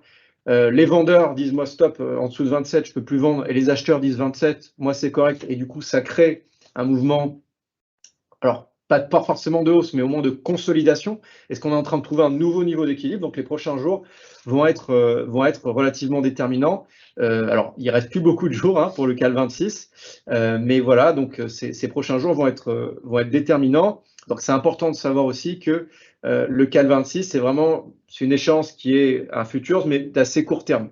Donc c'est l'échéance qui est la plus réactive. Donc dès lors que vous avez une nouvelle, c'est sur ce surproduit que l'impact va être le plus élevé à la hausse comme à la baisse. Donc l'accélération de la baisse qu'on a vue pour le CAC 26, on va la voir aussi pour le 27 et le 28, mais elle était moins marquée parce que 27-28, c'est du plus long terme. Voilà. Donc c'est vraiment l'échéance la plus réactive, à la fois quand il y a une détente que quand il y a une tension sur les fondamentaux. Pardon. Donc le CAC 27, c'est un peu la même histoire. D'abord une tendance modérée en 24, et ensuite on atteint un pic, et puis ensuite la baisse s'accélère à partir du printemps 25, avec des sommets de plus en plus bas, un prix qui perd un peu, une tendance qui s'inverse, qui devient de plus en plus baissière, et puis ensuite une rupture du support à l'automne, qui fait que voilà, les prix ne trouvent plus de soutien, ils avancent un petit peu sans filet, il n'y a plus aucun niveau qui agit comme étant un support psychologique où vous ramenez les acheteurs. Et donc là, il force est de constater que la tendance, au moins sur le CAC 27, elle a l'air de se poursuivre. Et la pente, elle est extrêmement, elle est raide. Donc on observe sur 27 un peu le même mouvement que sur le CAC 26, mais avec un peu moins d'excès, puisqu'on est sur une échéance un peu plus long terme. Et donc voilà, c'est ce qui est observé. Et donc l'histoire sur le CAC 27, elle est un petit peu différente. Le CAC 27 a été un peu différent. Durant 2 ans quasiment, on était dans ce qu'on appelle un triangle de consolidation, donc des prix qui convergeaient de plus en plus, qui étaient pris en étau entre une résistance et un support. On a convergé aux alentours de 26 € du mégawattheure. La convergence était vraiment notable. Et puis, c'est un peu comme si le CAC 28, en ayant vu ses copains 26-27 baisser, il a suivi la même tendance. Donc il a cassé au début du mois de novembre le support oblique, on voyait là, avec la flèche rouge. Et puis voilà, là la pente là aussi était raide. Donc voilà, la tendance sur le CAC 28, très proche du 26-27, en tout cas sur les dernières semaines. Donc ce qu'on observe aussi, c'est que la prime de terme, c'est-à-dire que l'écart qu'il y a entre les produits 26, 27, 28, c'est devenu extrêmement réduit. C'est de moins en moins élevé. Donc on avait une prime de risque qui était relativement élevée sur le CAC 26 au début de l'année 2025, et puis progressivement, ça s'est dégonflé. Parce que face aux perspectives de demande relativement à tonnes, en tout cas au niveau européen, et d'offres confortables, le marché a décidé de poursuivre une tendance baissière. Donc maintenant, je vous propose de discuter assez rapidement du marché du carbone, qui est un peu le marché qui fait le lien entre la politique climatique et la compétitivité des moyens thermiques, qui vont du coup agir sur les prix de l'électricité. Ce que l'AIE a indiqué, c'est que très probablement les émissions mondiales de carbone liées à l'énergie ont probablement atteint un pic ou un plateau aux alentours de l'année 2024, mais on est quand même à un niveau très élevé. Et la diminution qu'on perçoit, elle devrait arriver à l'horizon 2035 dans les politiques actuelles. Donc vraiment dans les grandes lignes, les prix du CO2 ont subi une phase de correction durant l'année 24 après les plus hauts de 21, 22, 23. En 2024, on est descendu sous 60 € de la tonne, et puis en 2025, il y a eu un redressement. Et pendant toute l'année 25, on a évolué globalement dans une fourchette qui était comprise entre 60 et 80 € de la tonne, avec parfois, au gré de quelques annonces, quelques incursions aux alentours de 60 € de la tonne. Alors le CO2, on avait parlé durant le dernier webinaire, il va beaucoup agir sur la compétitivité des moyens thermiques, donc charbon-gaz, qu'on l'avait dit en ordre de grandeur, quand vous avez 10 € de la tonne, d'augmentation sur le prix du CO2, ça va agir à raison de 4 € sur la production d'électricité via gaz et de l'ordre de 9 € du mégawattheure pour la production de charbon. Donc, au gré de l'évolution des prix du CO2, vous allez avoir tel ou tel moyen de production qui va être plus ou moins compétitif. Donc, la logique, c'est que ça impacte plus la production via charbon que la production via gaz. Donc, au niveau européen, le charbon, ça reste relativement faible, puisqu'on est à moins de 10% du mix. Donc, de manière générale, durant l'année, l'impact, il est relativement limité. Par contre, il va être extrêmement important durant certaines heures de l'année où c'est le thermique qui va fixer le coût de l'électricité.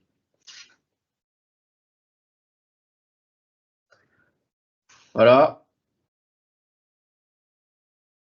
Voilà, dans les grandes lignes, je ne vais pas revenir sur tout, mais sur qu'est-ce qu'il faut surveiller pour les prix du CO2 compte tenu du mix qui est relativement décarboné en France, puisque comme vous le savez, on a une forte production nucléaire et puis hydro, et puis des ENR qui se développent de plus en plus. Donc en France, ça n'impacte pas tant que ça, mais ça va impacter à certains, et on le verra un peu plus en détail après, à certaines heures où le prix de l'électricité française est déterminé par l'électricité que nous importons via les interconnexions.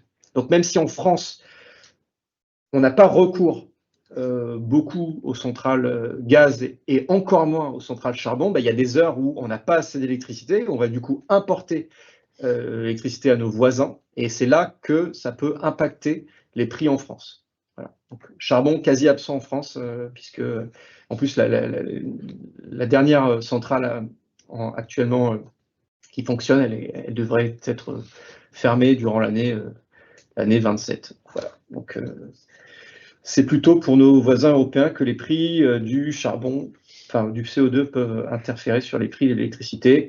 Et donc, ce qu'il faut surveiller pour les prochains mois, c'est bien entendu les volumes et les prix aux prochaines enchères, et puis d'éventuels effets d'annonce, puisqu'il y a des évolutions politiques qui sont attendues, avec notamment le TS2 qui devrait du coup concerner d'autres consommateurs, notamment les résidentiels.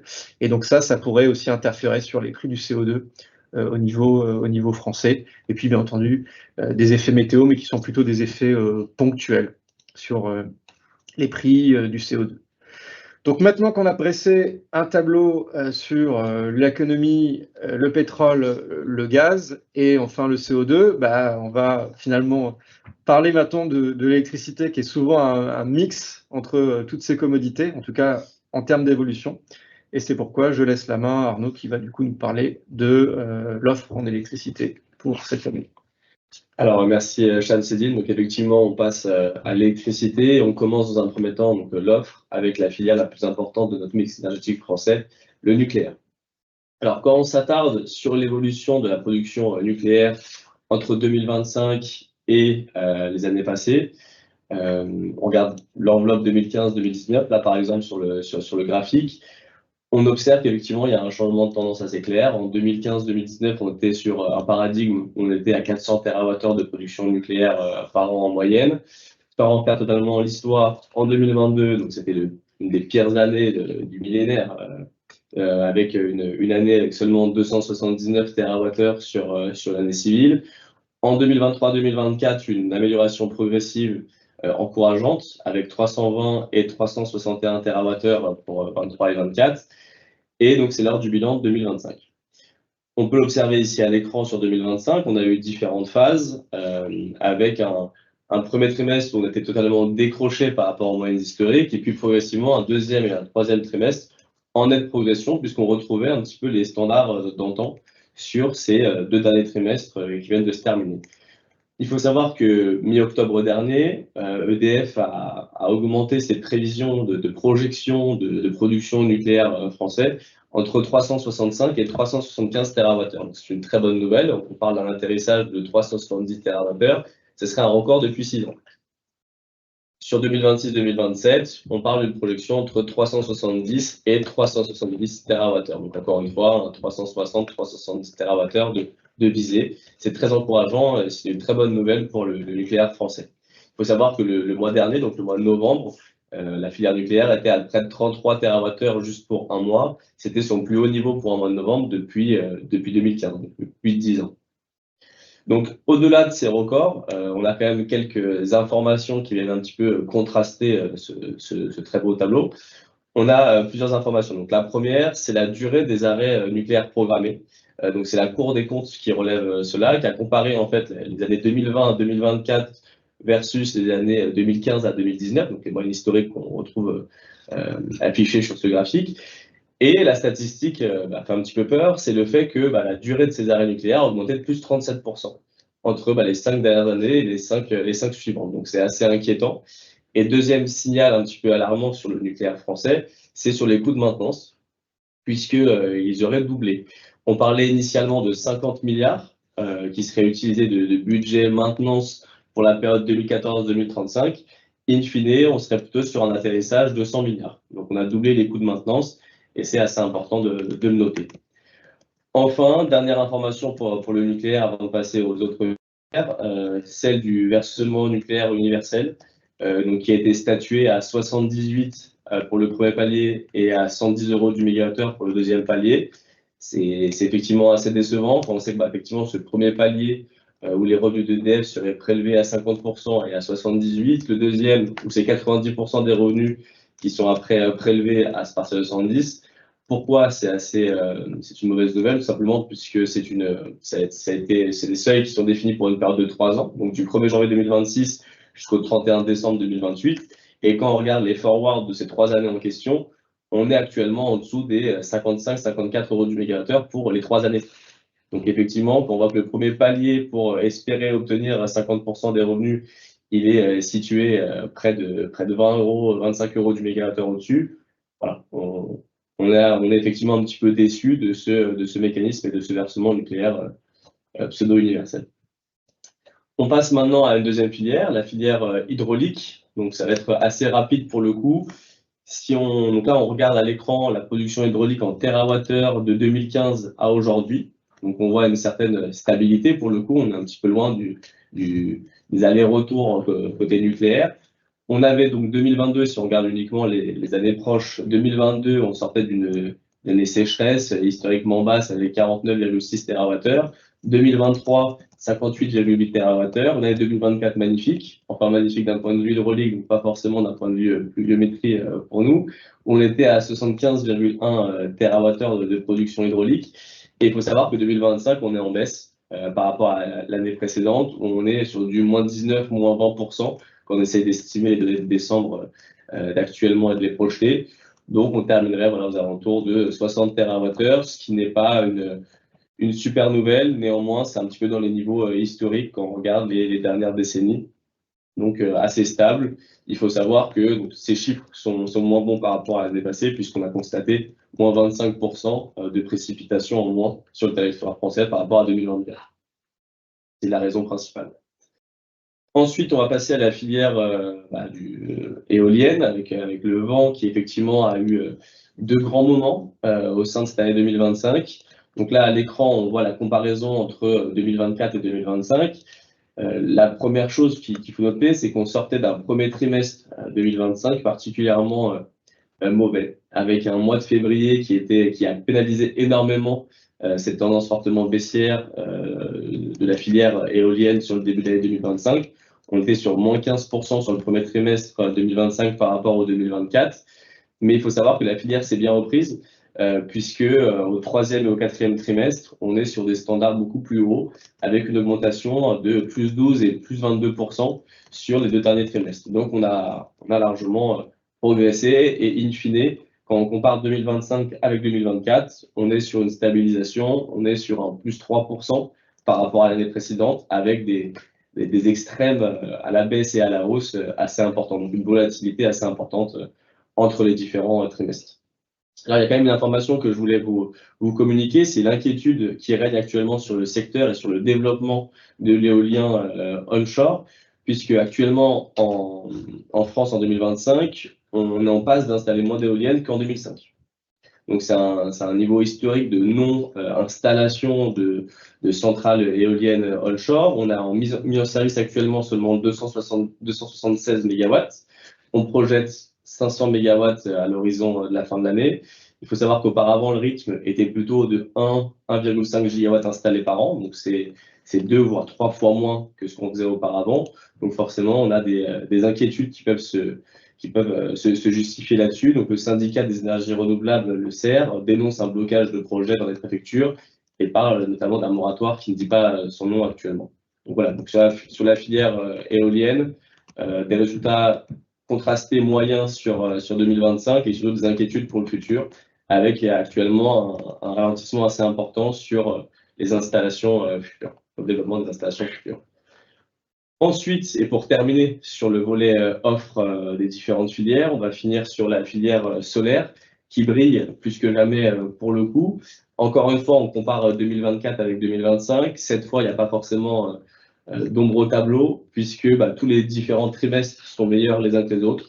On était globalement à plus 25% au premier trimestre par rapport à celui de l'année passée, plus 28% pour le second, plus 18% pour le troisième et enfin plus 23% pour le dernier trimestre dans lequel on est actuellement. Donc globalement, ce sont des très bonnes nouvelles. On est à plus 23,5% par rapport à l'année passée. Et comme on peut le voir sur tous les différents mois de l'année, on est toujours au-dessus de ce qui se faisait l'année précédente. Pour le coup, d'un point de vue installation en solaire, on continue sur nos standards habituels. On est sur un rythme de plus 4 gigawatts installés par an actuellement sur le pays et on le maintient. Donc, contrairement à l'éolien, on est sur des standards tout à fait convenables et qui sont maintenus. Et enfin, dernière information sur le solaire, c'est les discussions sur la création d'un indice sur les marchés, d'un indice solaire. Alors, on avait actuellement dans l'électricité le produit baseload, donc le produit électricité pour les heures constantes toute l'année. On avait le produit peak load pour uniquement les heures ouvrées, enfin sur les heures de 8h à 20h sur les jours ouvrés. Et donc là, l'idée, ça serait potentiellement d'essayer de créer un produit. Donc, il faut voir la liquidité du produit et si ça se fait vraiment. Mais un produit qui serait sur les plages horaires, donc tous les jours de l'année, entre midi et 16h, pour essayer de trouver une solution à cette abondance de production solaire et ces cloches solaires tout simplement qui viennent maintenant composer notre mix énergétique français. Donc voilà, je m'arrête là pour la côté production et je laisse Shamseddine vous parler de l'évolution de la demande européenne et française. Merci Arnaud. Pour l'électricité, ça allait un peu plus vite, puisqu'en fait, c'est la résultante de beaucoup de choses que nous sommes dit depuis le début de cette session. Alors, dans le monde, vraiment très rapidement, on a une croissance qui est assez différente de celle du gaz. On a une croissance d'environ 3% jusqu'en 2035, suivant l'Agence internationale de l'énergie. Donc vraiment, l'électricité, j'ai envie de vous dire, c'est un peu la grande star des commodités énergétiques. On va avoir une part de l'électricité dans la consommation d'énergie finale au niveau mondial qui va passer d'environ 22% aujourd'hui à 28% en 2035. Et ça, c'est très fortement tiré par tous les usages liés à la décarbonation, mais aussi par les nouveaux usages qui sont les data centers, le cloud, l'intelligence artificielle, les cryptos actifs, qui en 2026 vont doubler par rapport au poids qu'ils avaient durant l'année 22, puisqu'on va passer de 2 à 4%. Donc c'est une croissance, clairement la croissance de la consommation d'électricité, elle est beaucoup plus rapide que la croissance de la demande d'énergie finale. Et donc voilà, on le verra un peu plus en détail après, mais voilà, déjà au niveau mondial, on a une tendance qui est assez favorable vers la consommation d'électricité au niveau monde. Voilà. Alors, si on se focalise un petit peu sur l'Europe, on ne va pas revenir sur la crise avec la chute marquée et le retour. Durant l'année 22-23, on est retourné à une conso qui était plus de l'ordre de celle qu'on observait durant les années 2000. Donc, on est descendu quand même assez bas. On a eu un petit rebond durant l'année 24 qui a été principalement tiré par le résidentiel, le tertiaire et puis les nouveaux usages, notamment l'usage lié au numérique. Et entre 25 et 27, on devrait avoir une croissance assez faible, mais qui a le mérite d'exister. Mais on ne va pas retourner au niveau pré-crise, au moins avant l'année 2027. Donc toute l'industrie électro-intensive qui a bien baissé durant la crise, on ne va pas revenir à ces niveaux de sitôt. même si vous avez des nouveaux usages, notamment les pompes à chaleur, les véhicules électriques, les data centers, qui dans certains pays comme l'Irlande représentent jusqu'à 20% de la consommation, même si vous avez des nouveaux usages, ces nouveaux usages sont finalement assez peu énergivores et ils ne vont pas compenser la baisse de consommation qu'on a observée pour l'industrie au niveau européen. Donc, en clair, on sort du creux, on est encore dans une phase de rattrapage partiel, mais on n'est pas dans un cycle de forte croissance de la demande en Europe.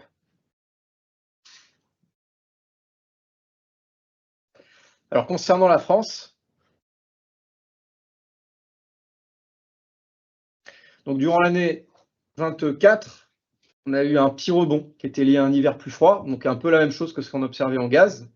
Et puis un retour à des usages un peu plus standards, un peu plus normaux suite à la crise énergétique. Mais on a une industrie électro-intensive qui est encore en retrait. Et la tendance sur 25, elle est très stable par rapport à 24. Donc j'ai envie de vous dire, 25, c'est quasi un copier-coller de 24. Voilà, une consommation qui reprend un peu, mais qui est très inférieure à ce qu'on observait avant la crise. On est 6 à 7% en dessous de ce qu'on observait durant les années entre 2014 et 2019. Donc c'est pas les hausses légères qu'on a eues en 24 qui vont venir compenser tout ça. Et si on regarde un petit peu comment ça se goupille au niveau des saisons, donc il y a 4 tendances en fonction des saisons. Donc sur l'hiver, on a en ordre de grandeur, la thermosensibilité, c'est pour 1 degré en dessous des normales saisonnières. Ça influe sur la demande énergétique, d'électricité de 2,4 gigawatts. Donc on a des pics, encore aux alentours de 88 gigawatts, et c'est très loin des records de 2012 où on excédait les 100 gigawatts pour l'hiver. Sur les pointes, elles sont observées pendant l'hiver. Pendant le printemps, bon, on est en retour à des niveaux moyens entre 45 et 50 gigawatts, c'est en dessous de ce qu'on voyait avant la crise. On peut peut-être l'expliquer par des températures douces. Et pour l'année 2000, et pour les tendances estivales, cette fois, on a une nouvelle tendance qui est un peu différente de ce qu'on voyait avant. Donc l'ordre de grandeur, c'est que la thermosensibilité estivale, elle est assez inférieure à la thermosensibilité hivernale, c'est 3 fois moins. Donc 1 degré au-dessus des normales saisonnières, ça influe environ de 0,8 gigawatts. Donc on a des pics qui existent, qui excellent les 60 gigawatts, mais qui sont très en dessous des pointes hivernales. Les pointes hivernales, voilà, c'est clairement la consommation hivernale va toujours créer des pointes supérieures à celles de l'été, même si on commence à avoir de plus en plus de pics durant l'été. Et puis, durant l'automne, en tout cas l'automne 2025, on a une reprise progressive de l'activité industrielle, notamment en métallurgie, ferroviaire et alimentaire. Un peu de retour du chauffage électrique, puisque maintenant l'électricité, c'est toujours... Enfin, on va souvent privilégier l'électricité pour les besoins de chauffage plutôt que le gaz et encore moins le fioul, mais ce n'est pas encore suffisant pour compenser la baisse de consommation pour les industries. Et puis un petit retour, alors c'est vraiment un effet mineur, mais avec l'heure d'hiver, vous avez un retour de l'éclairage. Donc voilà les nouvelles tendances qu'on peut observer, en tout cas au niveau France, c'est que un peu plus de pointes durant l'été, mais ce n'est pas du tout le même ordre de grandeur que les pointes qu'on observe durant l'hiver. Donc si on fait une petite analyse croisée entre l'électricité et le gaz, et qu'on voit un petit peu la dynamique entre les deux. Clairement, la consommation d'électricité sur le court terme, elle est stabilisée, mais sur le moyen terme, elle est plutôt en croissance. Elle est en croissance due aux nouveaux usages. Donc les pompes à chaleur pour venir remplacer, pour faire du chauffage avec de l'électricité à la place du gaz, les véhicules électriques, les data centers, avec RTE qui anticipe un triplement de la consommation d'ici 2035. On devrait atteindre quasiment 4% de la consommation, si toutefois les projets se réalisent. Les véhicules électriques, comment est-ce qu'ils vont interférer sur la consommation d'électricité? C'est qu'on va avoir de plus en plus de pointes nocturnes. C'est la nuit, les voitures se rechargent et du coup, ça crée des petites pointes nocturnes. Donc, on n'est pas en train de parler de grosses pointes, mais ça maintient une consommation, y compris pendant la nuit. C'est ce qui explique aussi que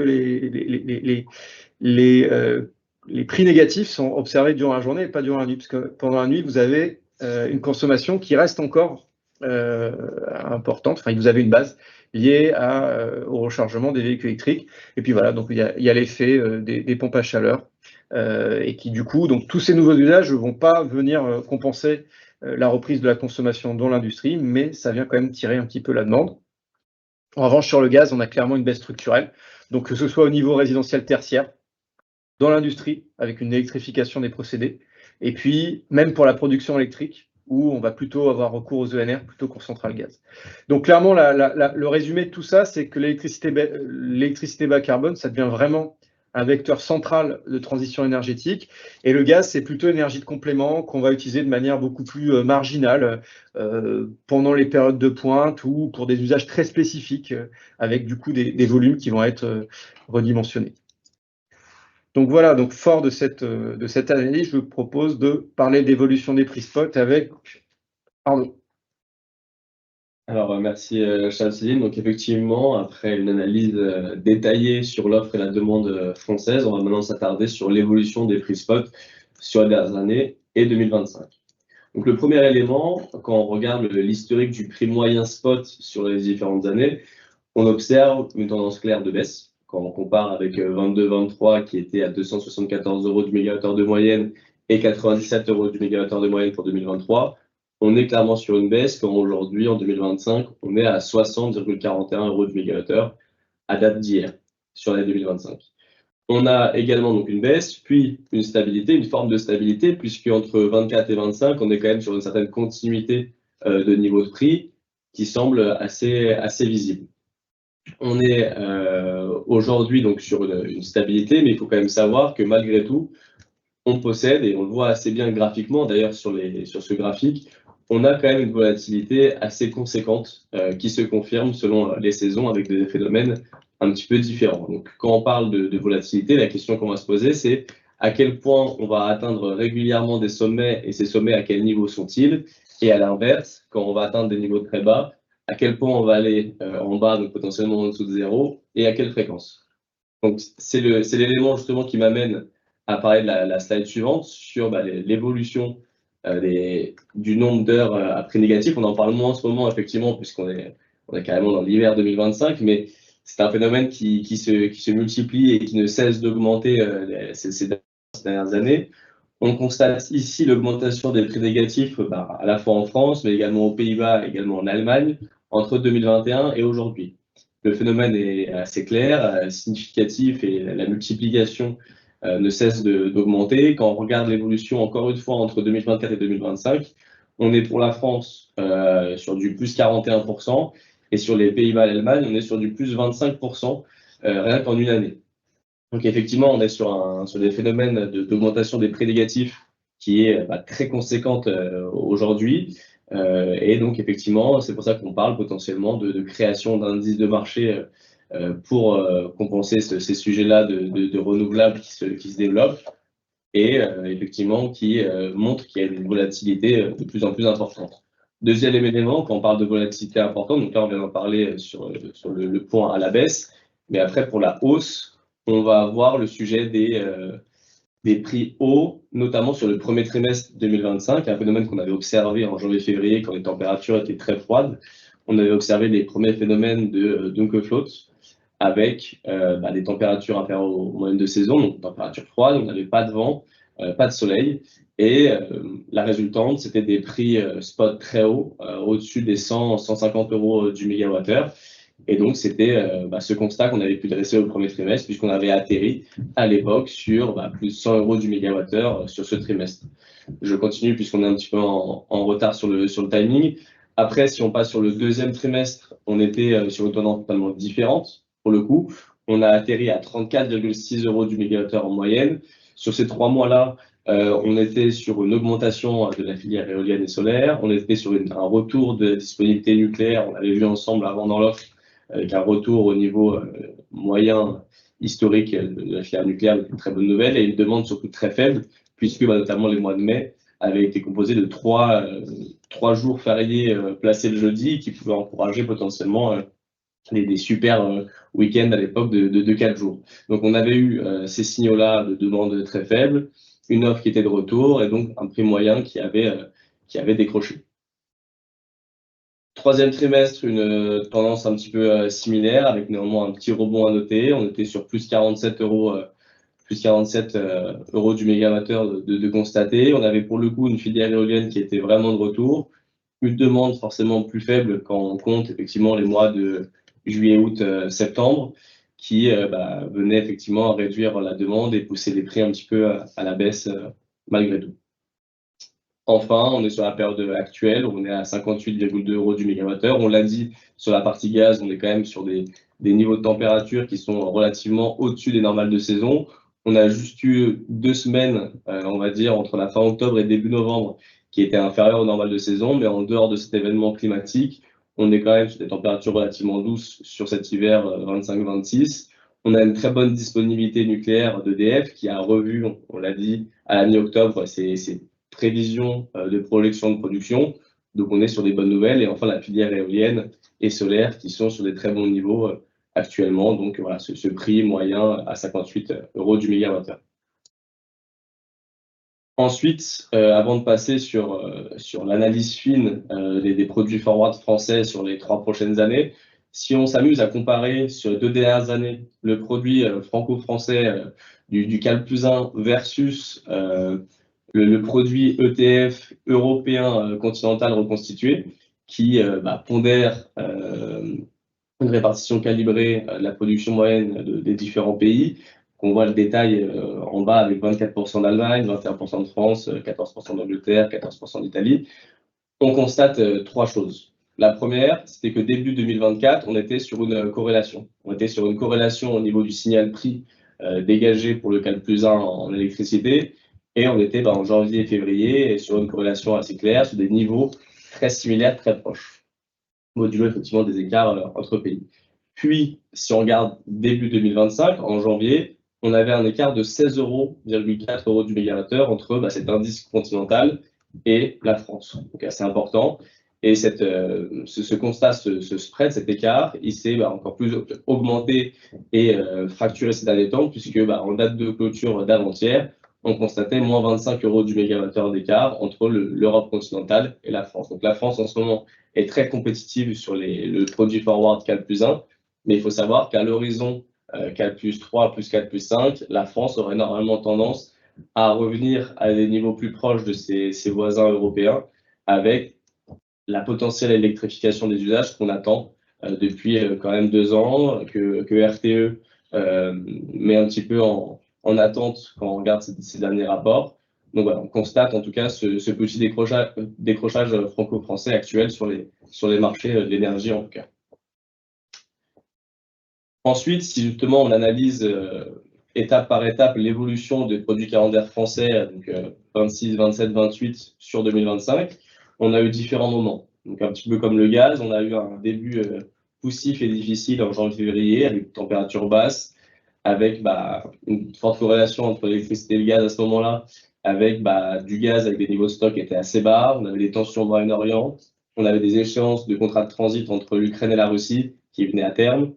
On avait globalement que des mauvaises nouvelles à ce moment-là et donc des prix d'électricité qui montaient sensiblement.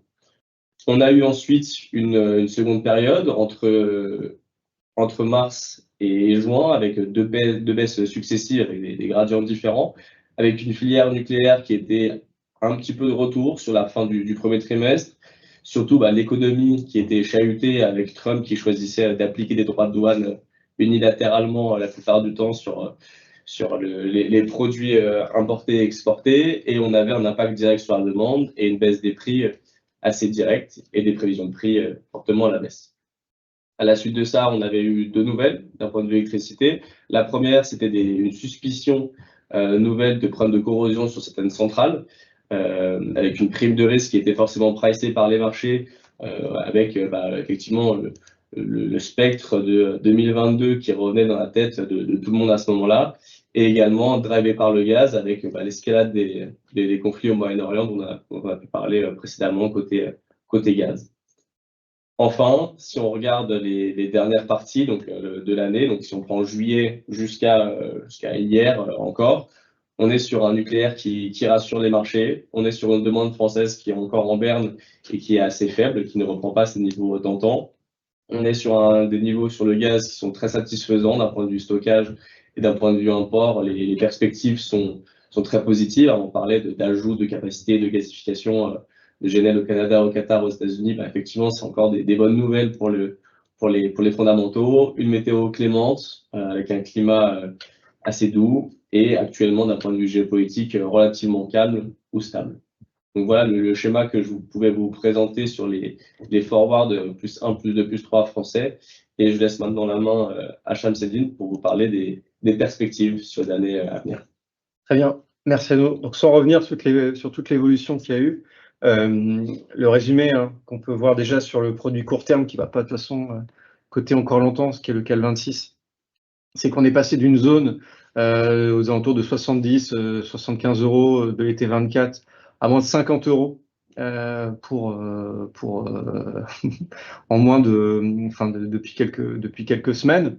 Donc c'est un canal baissier, c'est une phase baissière qu'on a observée depuis cet été, qui au début a été plutôt contenue et puis ensuite il s'est accéléré durant le mois de novembre, où on a franchi assez clairement et assez franchement un support, un niveau qui jusque-là était plutôt bien tenu. Donc une fois que le niveau est cassé, c'est un petit peu pareil que ce qui s'est passé en gaz. Une fois que c'est cassé, ça casse franchement. Et en quelques jours, il y a une accélération de la baisse qui a permis maintenant d'avoir un prix du CAL 26 qui a des niveaux qui sont vraiment très attractifs, en dessous de 50 euros du mégawattheure, qui sont des niveaux qu'on n'aurait pas espéré il y a quelques mois et qui sont pourtant bien visibles et qui du coup ont permis à beaucoup de consommateurs qui jusque-là ne se couvraient pas forcément, en tout cas qui ne se couvraient pas autant, de clairement couvrir de bons volumes. Donc, difficile à dire jusqu'où cette baisse va aller parce qu'on est sur des niveaux de prix qui n'ont pas été observés auparavant pour les échéances 26. Donc, pour les échéances des années d'avant, on avait des niveaux plus faibles. Mais pour l'échéance 26, on n'a jamais eu ces niveaux-là. Donc là, j'ai envie de vous dire, il se peut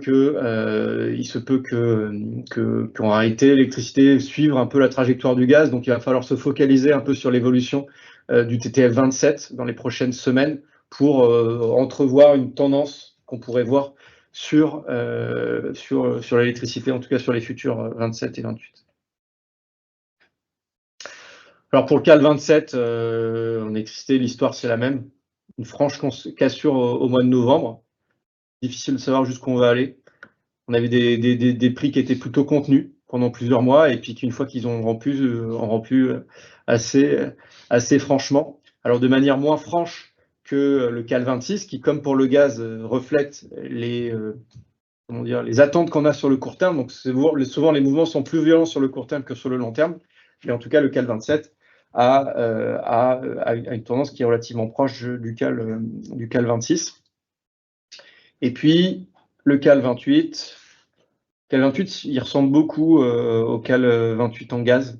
On a eu pendant plusieurs mois des prix qui étaient relativement bien guidés, bien contenus. Plus CAL 28, on parle plutôt d'échéances qui étaient relativement longues. Et puis, à l'automne 25, une tendance baissière qui a été beaucoup plus nette, avec des sommets qui étaient de plus en plus décroissants. Donc, on va dire un essoufflement de l'évolution des prix. Et puis, une fois que le support a été testé, d'abord, il y a eu un petit rebond. Et puis ensuite, une fois qu'il a cassé, il a pris un peu d'élan pour mieux creuser. Et puis ensuite, une fois qu'il a creusé, il a bien creusé. Et on peut dire qu'on a observé un vrai mouvement de capitulation baissière sur le CAL 28, qui pour le coup était plutôt un prix qui il était plutôt défensif, le CAL 28. Il ne subissait pas exactement les mêmes soubresauts que les échéances plus court terme, 26-27, mais voilà, il n'a pas cédé longtemps. Une fois qu'il a craqué, il a craqué assez franchement. Donc un peu pareil que pour le gaz. En un an et demi, on est passé d'une structure de courbe où il y avait une forte prime entre 26, 27, 28 à des prix qui sont extrêmement proches, très comprimés, et le couloir dans lequel se traitent les échéances 26, 27, 28 sont extrêmement proches. Voilà pour les tendances à court terme. Pardon. Donc, en synthèse de tout ça, même si encore une fois on a été très bavard et très dense, mais voilà, si vous n'avez pas été attentif pendant 1h30 et que vous voulez quand même dire que vous avez retenu des choses à la machine à café, et ben vous allez pouvoir dire ça. Donc, en termes de macroéconomie, le résumé, c'est qu'on a une croissance modérée, pas de boom, pas de récession globale, et un coût du capital qui est durablement plus élevé que durant la décennie 2010. Et je pense qu'on l'a tous observé, le coût de la trésorerie vaut plus cher maintenant qu'il ne le valait il y a 5 ans. Donc ça, c'est clairement une tendance qui est observée. Voilà, pour le pétrole, on a une abondance d'offres, principalement tirée par les pays non OPEC, et un ralentissement de la demande qui permettent de limiter les prix aux alentours de $70 du baril, sauf, encore une fois, choc géopolitique majeur. En termes de gaz, on peut dire que l'Europe a plutôt réussi son pivot hors du gaz russe, mais au prix d'une dépendance un peu plus accrue au GNL et une consommation qui est structurellement plus faible qu'en 2021, donc des prix toujours normalisés, mais qui sont toujours sensibles aux aléas climatiques et géopolitiques. Et puis l'électricité, comme l'a dit Arnaud, on bénéficie vraiment d'un retour du nucléaire et puis d'un essor du solaire avec un mix extrêmement très bas carbone, qui ont permis de voir des prix forward revenus sur les niveaux proches des coûts long terme, avec des opportunités de couverture qui sont très intéressantes pour 26, 27, 28, mais aussi pour le plus long terme, 29 et 30. Donc maintenant qu'on a parlé de tout ça, qu'on a parlé de toutes ces choses-là, je vous propose qu'on discute de perspectives qu'on pourrait avoir, notamment au niveau des taxes et de toutes les nouveautés qu'on peut attendre, notamment pour l'année 26. Et c'est pour ça que je vais laisser la main à mon collègue Roman. Roman, je te laisse la main. Bonjour à tous. Donc, merci Chamsedine, merci Arnaud pour cette analyse détaillée des différents marchés de l'énergie. Moi, j'aimerais vous faire un point, on va essayer de faire rapide, un point sur les grandes évolutions réglementaires qui vont vous impacter en fait directement sur vos contrats ou sur vos budgets dès l'année 2026. Je vais faire juste un petit focus sur les coefficients C2E et puis ensuite je vous ferai un petit bilan de l'ensemble des évolutions réglementaires. Donc juste sur la partie C2E, parce qu'elle est quand même impactante pour tous les consommateurs qui ont des sites tertiaires et notamment aussi pour les grands consommateurs tertiaires. Donc la première évolution, c'est qu'on passe de la période numéro 5 à la période numéro 6, donc qui est une période qui va s'étendre sur les 5 prochaines années jusqu'à la fin 2030. Ce qu'il faut savoir, c'est que les obligations de restitution de C2E, elles augmentent significativement durant cette période. Donc, elles augmentent quand même de 27% par an comparé à la période précédente. Et ce qu'il va falloir vraiment comprendre, en fait, c'est parce que c'est pas toujours intuitif, c'est qu'il y a deux dynamiques différentes qui se produisent en même temps sur les C2E. C'est qu'il y a d'une part, du coup, le coût des C2E qui augmente pour tous les consommateurs qui possèdent des sites donc éligibles via leur code NAV, donc des sites tertiaires. Ce qui se passe, c'est que cette augmentation de restitution, elle entraîne une hausse des coefficients. Donc, c'est-à-dire que pour chaque mégawattheure que vous consommez, il y aura une part plus importante de C2E qui devra être restituée. Donc, ça veut dire que ces coefficients, ils augmentent. Et concrètement, qu'est-ce que ça entraîne pour vous? Donc, on voit une augmentation de 53% pour l'électricité et de 71% pour le gaz. Qu'est-ce que ça entraîne pour vous? Donc, pour chacun de vos sites éligibles au C2E, ça entraîne un surcoût estimé à 2 € du mégawattheure sur l'électricité et à 3 € du mégawattheure sur le gaz. Et donc, pourquoi cette hausse? C'est tout simplement parce que le coût global du dispositif, il augmente pour les fournisseurs. Et comme les C2E, ils constituent une obligation réglementaire légale, ces coûts ils sont intégrés directement dans le coût de fourniture. Et un point clé qu'il faut comprendre aussi, c'est même si un site il est rénové, il sera tout de même donc concerné, car l'obligation sur la consommation d'énergie, elle dépend des consommations des clients de chaque fournisseur, pas sur l'état du bâtiment en lui-même. Donc en revanche, par exemple, ce qui va vous permettre vous de faire des économies, c'est sur un site performant et qui a été rénové récemment, il y aura une consommation qui sera moindre et donc le client paiera moins de C2E en volume. Et d'autre part, donc ça c'est la première partie sur la hausse des prix, et d'autre part le système il s'améliore et il devient plus ciblé, donc on sait que c'est un système qui a été largement critiqué, où il y a eu pas mal de fraudes, etc. Donc là le but c'est vraiment de rendre des projets beaucoup plus concrets et éligibles au C2E, et donc on parle notamment de rénovation globale. Avant vous pouviez bénéficier de C2E uniquement, je sais pas, en mettant du double vitrage sur certaines fenêtres, etc. Maintenant on va vraiment privilégier des rénovations globales sur l'ensemble d'un site avec la toiture, le sol, etc. Et d'autre part, ça va être la mobilité électrique, donc ça qui est un grand enjeu pour les prochaines années. Et donc, vous pourriez, en installant des bornes électriques, bénéficier de C2E via cette nouvelle période P6. Et donc, l'objectif, il est clair, au final, c'est d'améliorer la qualité et de supprimer les actions à faible impact. Et donc concrètement, pour vous, c'est ce que je disais, si vous avez un projet de rénovation globale ou d'installation de bornes électriques, ce sera vraiment valorisé par cette nouvelle période de C2E. D'autre part, maintenant, donc là, ce sera plutôt une petite synthèse en fait de l'ensemble des éléments qui vont vous impacter dès 2026. Donc, ce qu'il faut savoir, c'est que sur la partie spot aux 15 minutes, donc c'est depuis le 1er octobre 2025, donc c'est déjà en vigueur en ce moment même. La rencontre de l'offre et la demande sur le marché spot, elle est désormais calculée au pas quart d'heure et non plus au pas horaire. Et en plus, à partir du 1er janvier 26, cette granularité va être totalement intégrée au niveau européen, donc au niveau transfrontalier. Donc concrètement, qu'est-ce qui se passe? C'est que le marché, tout simplement, il va devenir plus précis. On dispose d'une maille plus fine, mieux adaptée à la manière dont la production et la consommation évoluent, notamment avec les énergies renouvelables. Et donc cette évolution, elle va ouvrir en fait de nouvelles perspectives et des possibilités, notamment pour les sites qui disposent de possibilités de flexibilité pour le réseau. Donc avec un marché qui est maintenant organisé au pas de 15 minutes, les signaux prix vont être beaucoup plus fréquents en fait. Avant, donc il y en aura 4 par heure, et le système électrique, 5 par heure, et le système électrique fait appel beaucoup plus régulièrement du coup à des ajustements très court terme. Donc RTE, il va pouvoir solliciter des actifs flexibles de manière beaucoup plus récurrente. Et donc toute la partie e-boiler, si vous avez des batteries ou des capacités d'effacement, elles peuvent se positionner plus facilement sur ces mécanismes d'équilibrage, et donc naturellement vous pourriez donc dégager davantage de revenus sur ces mécanismes.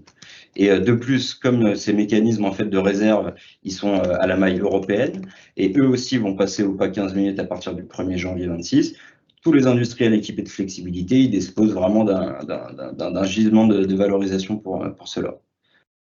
Donc voilà, maintenant concernant les assises, bon ça on a fait une newsletter récemment dessus, si vous voulez rentrer un peu plus dans le détail, mais rapidement, ce qu'il faut retenir, c'est que l'assise sur l'électricité, elle va diminuer sur les 2 prochaines années. Donc il y aura sur l'année 2026, moins 0,48 € du mégawattheure en 26, puis en 2027, moins 0,40 € du mégawattheure. Donc en fait, il s'agit d'un ajustement en fait destiné à atténuer d'autres composantes qui risquent d'augmenter. Mais à partir du 1er février, en tout cas, une nouvelle segmentation aussi des tarifs réduits va rentrer en vigueur, donc pour les électro-intensifs, pour les grands consommateurs d'énergie. Donc il y a différentes catégories, ça je vous renvoie directement à la newsletter pour plus d'informations. L'autre point clé, donc Arnaud en a déjà parlé un petit peu tout à l'heure, donc c'est sur la partie VNU. Donc comme on sait, l'arène c'est bon, on est vraiment sur la fin là au 31 décembre, donc on est dans les derniers instants, et donc il est remplacé c'est un grand mot, mais par donc du coup ce mécanisme qui est le versement nucléaire universel. Et donc ce qu'il faut comprendre, c'est que le principe il est très simple, c'est juste que les revenus moyens du nucléaire, lorsqu'ils dépassent un certain seuil défini par la loi, une partie de ces revenus il sera redistribué à l'ensemble des consommateurs. Et donc là récemment, il y a ce qui a été publié par la CRE, c'est tout simplement en fait le revenu moyen estimé d'EDF sur l'année 2026, donc qui s'établit aujourd'hui à 66,08 € du mégawattheure. Et pour que le VNU s'active au premier seuil, il faudrait que ces revenus moyens soient à un prix autour de 78 € du mégawattheure. Donc on est quand même très, très loin de ce stade. Donc pour l'année 2026, c'est presque une certitude maintenant que le VNU ne sera pas activé. On verra dans les années suivantes, mais effectivement, on est forcément tous un petit peu déçus du niveau assez élevé de ces seuils. Et enfin, Donc ça, on en a déjà parlé lors du précédent webinaire, mais c'est juste un petit récap parce que c'est des éléments qui arrivent très prochainement. Donc sur la partie mécanisme de capacité, comme vous le savez, il reste inchangé là pour cet hiver en fait, donc jusqu'à mars 2026. Et ensuite, pour l'hiver prochain, donc l'hiver 26, à partir du 1er novembre, ça sera un mécanisme qui va totalement évoluer, ce sera plus répercuté en fait, vous ne pourrez plus acheter vous votre obligation prévisionnelle via votre fournisseur, mais ce sera un mécanisme qui sera complètement centralisé par RTE. Et donc, en fait, ce sera une enchère unique avec un prix commun de marché pour l'ensemble des acteurs. Et donc, vous, ce qu'il faut juste retenir, en fait, c'est que vous aurez plus la possibilité d'acheter en OTC de la capacité via votre fournisseur. Mais donc, votre seul levier en fait, d'optimisation des coûts de capacité, ce sera tout simplement de réduire vos consommations durant les jours de tension, donc qui sont les fameux jours PP1, PP2 historiques.